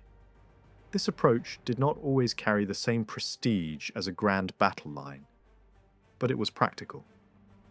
If the Allies could outnumber France at sea, then forcing a fleet battle risked a predictable outcome. But merchant shipping was a different target set. It moved along routes that could be raided. It carried wealth that could be seized. It relied on confidence and insurance and schedules. Disrupting it could cause harm out of proportion to the size of the raiding force.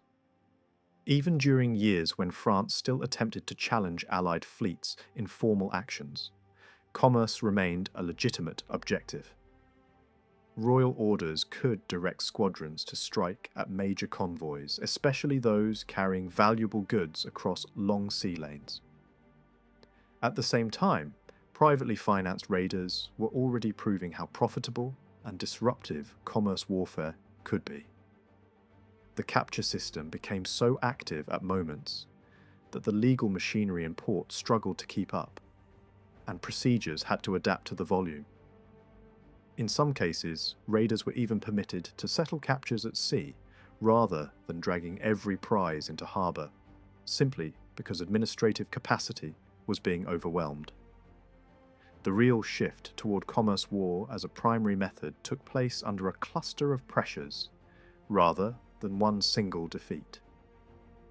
It is tempting to treat a dramatic reverse as the turning point, but the pattern of decisions suggests something broader and harsher. Money, food, and political survival. A catastrophic harvest failure in the mid-1690s produced famine, economic shock, and a fiscal emergency. War was already expensive, and now the state's revenues were threatened at the same time its needs were rising. Under those conditions, the government was forced into triage. France had a long coastline and significant maritime interests, but its position on the continent meant that survival depended first on armies. Land frontiers could be invaded. Key provinces could be overrun. The army could not be allowed to collapse.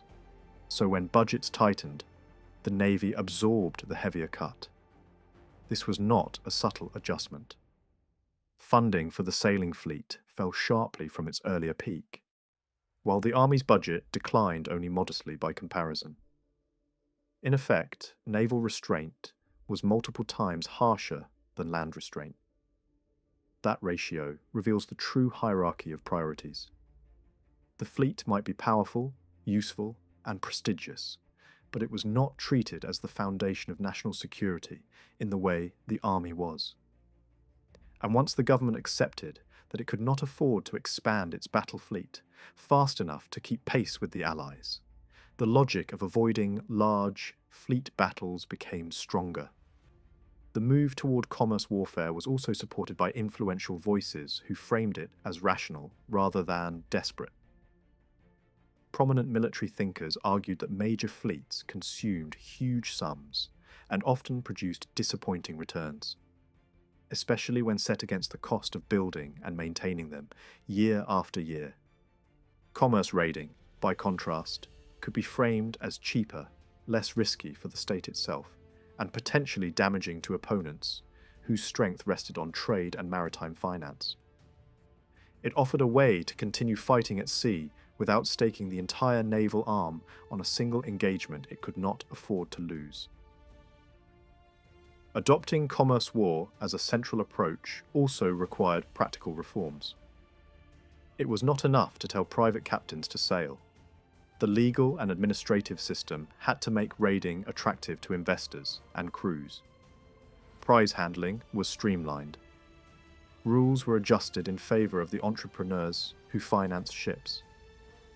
The state also began to treat its own naval assets as a resource that could be leased out under generous terms. Royal vessels could be provided to private operators, equipped and provisioned, with the state taking a smaller share of profits than earlier regulations had demanded. In some cases, even manpower could be supported through official mechanisms, though crews still had to be paid. Materials from royal yards could be made available for construction, with the promise that privately built ships would eventually revert to the navy after costs were recovered. To modernise, this looks like an extraordinary form of privatisation, but within the broader French war system it had a familiar logic. On land, the army already relied heavily on private wealth and credit through officers and contractors. Extending that logic to sea was not an alien leap. It was the same state trying to stretch limited resources by pulling in private capital. The day-to-day reality of commerce warfare was shaped by profit as much as by strategy. Most private raiders were small vessels with relatively light armament, often operating with large crews for their size. A privateer's best outcome was not a bruising cannon duel that damaged the ship and reduced profit. The best outcome was intimidation, surrender, and a clean capture. Many prizes were taken with little or no fighting. The raiders' preferred method was to threaten, board, and claim rather than to smash. Only a minority of captures involved serious combat, because combat turned ships into expensive repair bills. There were, however, more ambitious ventures. Some investors formed squadrons, occasionally including large warships, and these could do far more than pick off solitary merchants. They could strike convoys, fight enemy escorts, and even mount attacks on coastal targets. Ports along the Channel, even when too limited to host a full battle fleet comfortably, were excellent for raiding because they sat close to key trade routes. Places like Saint-Malo and Dunkirk became famous launch points, and enemy governments devoted considerable effort to blockading them. That effort itself was a strategic victory of sorts. Every ship assigned to blockade and escort duty was a ship not used elsewhere. The most spectacular commerce war operations blurred the line between private raiding and state naval action. A well-equipped squadron could seize extraordinarily valuable prizes, including richly laden merchantmen tied to overseas trade. Other expeditions crossed into amphibious warfare, striking colonial ports and extracting immense booty or ransom. In such cases, it becomes difficult to maintain a sharp distinction between private enterprise and national war. The ships might be financed privately, but the strategic effect, the scale of violence, and the political consequences resembled state operations. Meanwhile, officers of the king sometimes carried out commerce warfare even while commanding royal vessels. A raid on convoys or shipping lanes might be led by a royal squadron under a crown officer, yet the mission looked very similar to privateer cruising. The boundary was porous because the objective was shared: to weaken the enemy's economic lifelines. Later, critics condemned this reliance on commerce raiding, especially those writing under the influence of 19th century naval thought that treated command of the sea as the supreme goal.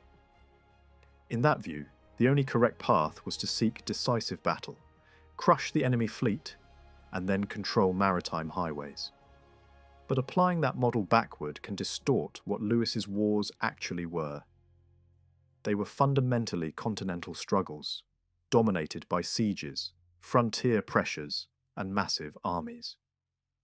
Sea power mattered, but it was not always used or even imagined in the same way it would be in later eras. French fleet operations often served land strategy, supporting amphibious diversions, assisting coastal sieges, threatening landings that would force enemies to redeploy, or bombarding towns to punish and pressure. Direct campaigns aimed purely at strangling commerce through permanent sea control were comparatively rare.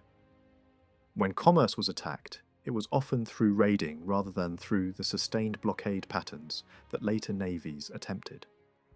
Seen in this light, the relationship between army and navy under Louis XIV looks like a tight interdependence, but also like an imbalance. The navy grew dramatically and professionalized. It became far more capable than it had been at the start of the reign. Yet it existed within the larger logic of a state fighting for position on land. Coastal defence, fear of invasion, and the protection of the kingdom's physical territory sat at the centre of royal anxiety. In that framework, the army and fortifications could be treated as an alternative to expensive fleet operations. If a coast could be defended by forts, garrisons, and rapid land response, then a battle fleet became easier to cut when money ran short. That either-or logic left the navy vulnerable during the long financial drain of attritional war. The turn toward commerce warfare was therefore both a concession and an adaptation. It admitted that sustaining a full battle fleet against a growing Allied maritime coalition was beyond France's means over the long run, especially when the army's needs were non-negotiable. But it also recognised that an opponent's trade could be hurt without risking a large fleet in a contest of numbers. It could not win. In a strange way, by leaning into commerce and colonial wealth, France embraced a form of naval war less dependent on the immediate requirements of land campaigns. It was not the ideal later theorists would praise, but it was a strategy shaped by the state's limits and the character of the wars it was actually fighting. By the end of the reign, both services had expanded and professionalized, and both had become expensive instruments of national policy. Both also struggled to produce decisive outcomes in the clean, rapid sense that later generations associated with modern operational warfare. And because both drew from the same strained reservoir of money, manpower, and administrative capacity, the Crown repeatedly faced a hard truth. When resources tightened, the army would be protected first. The navy could still fight, still raid, still threaten commerce, still impose costs, but it would do so increasingly in ways that reflected the deeper reality of Louis's world. However grand the ships looked in harbour, the wars of the Sun King remained, at their core, European land wars.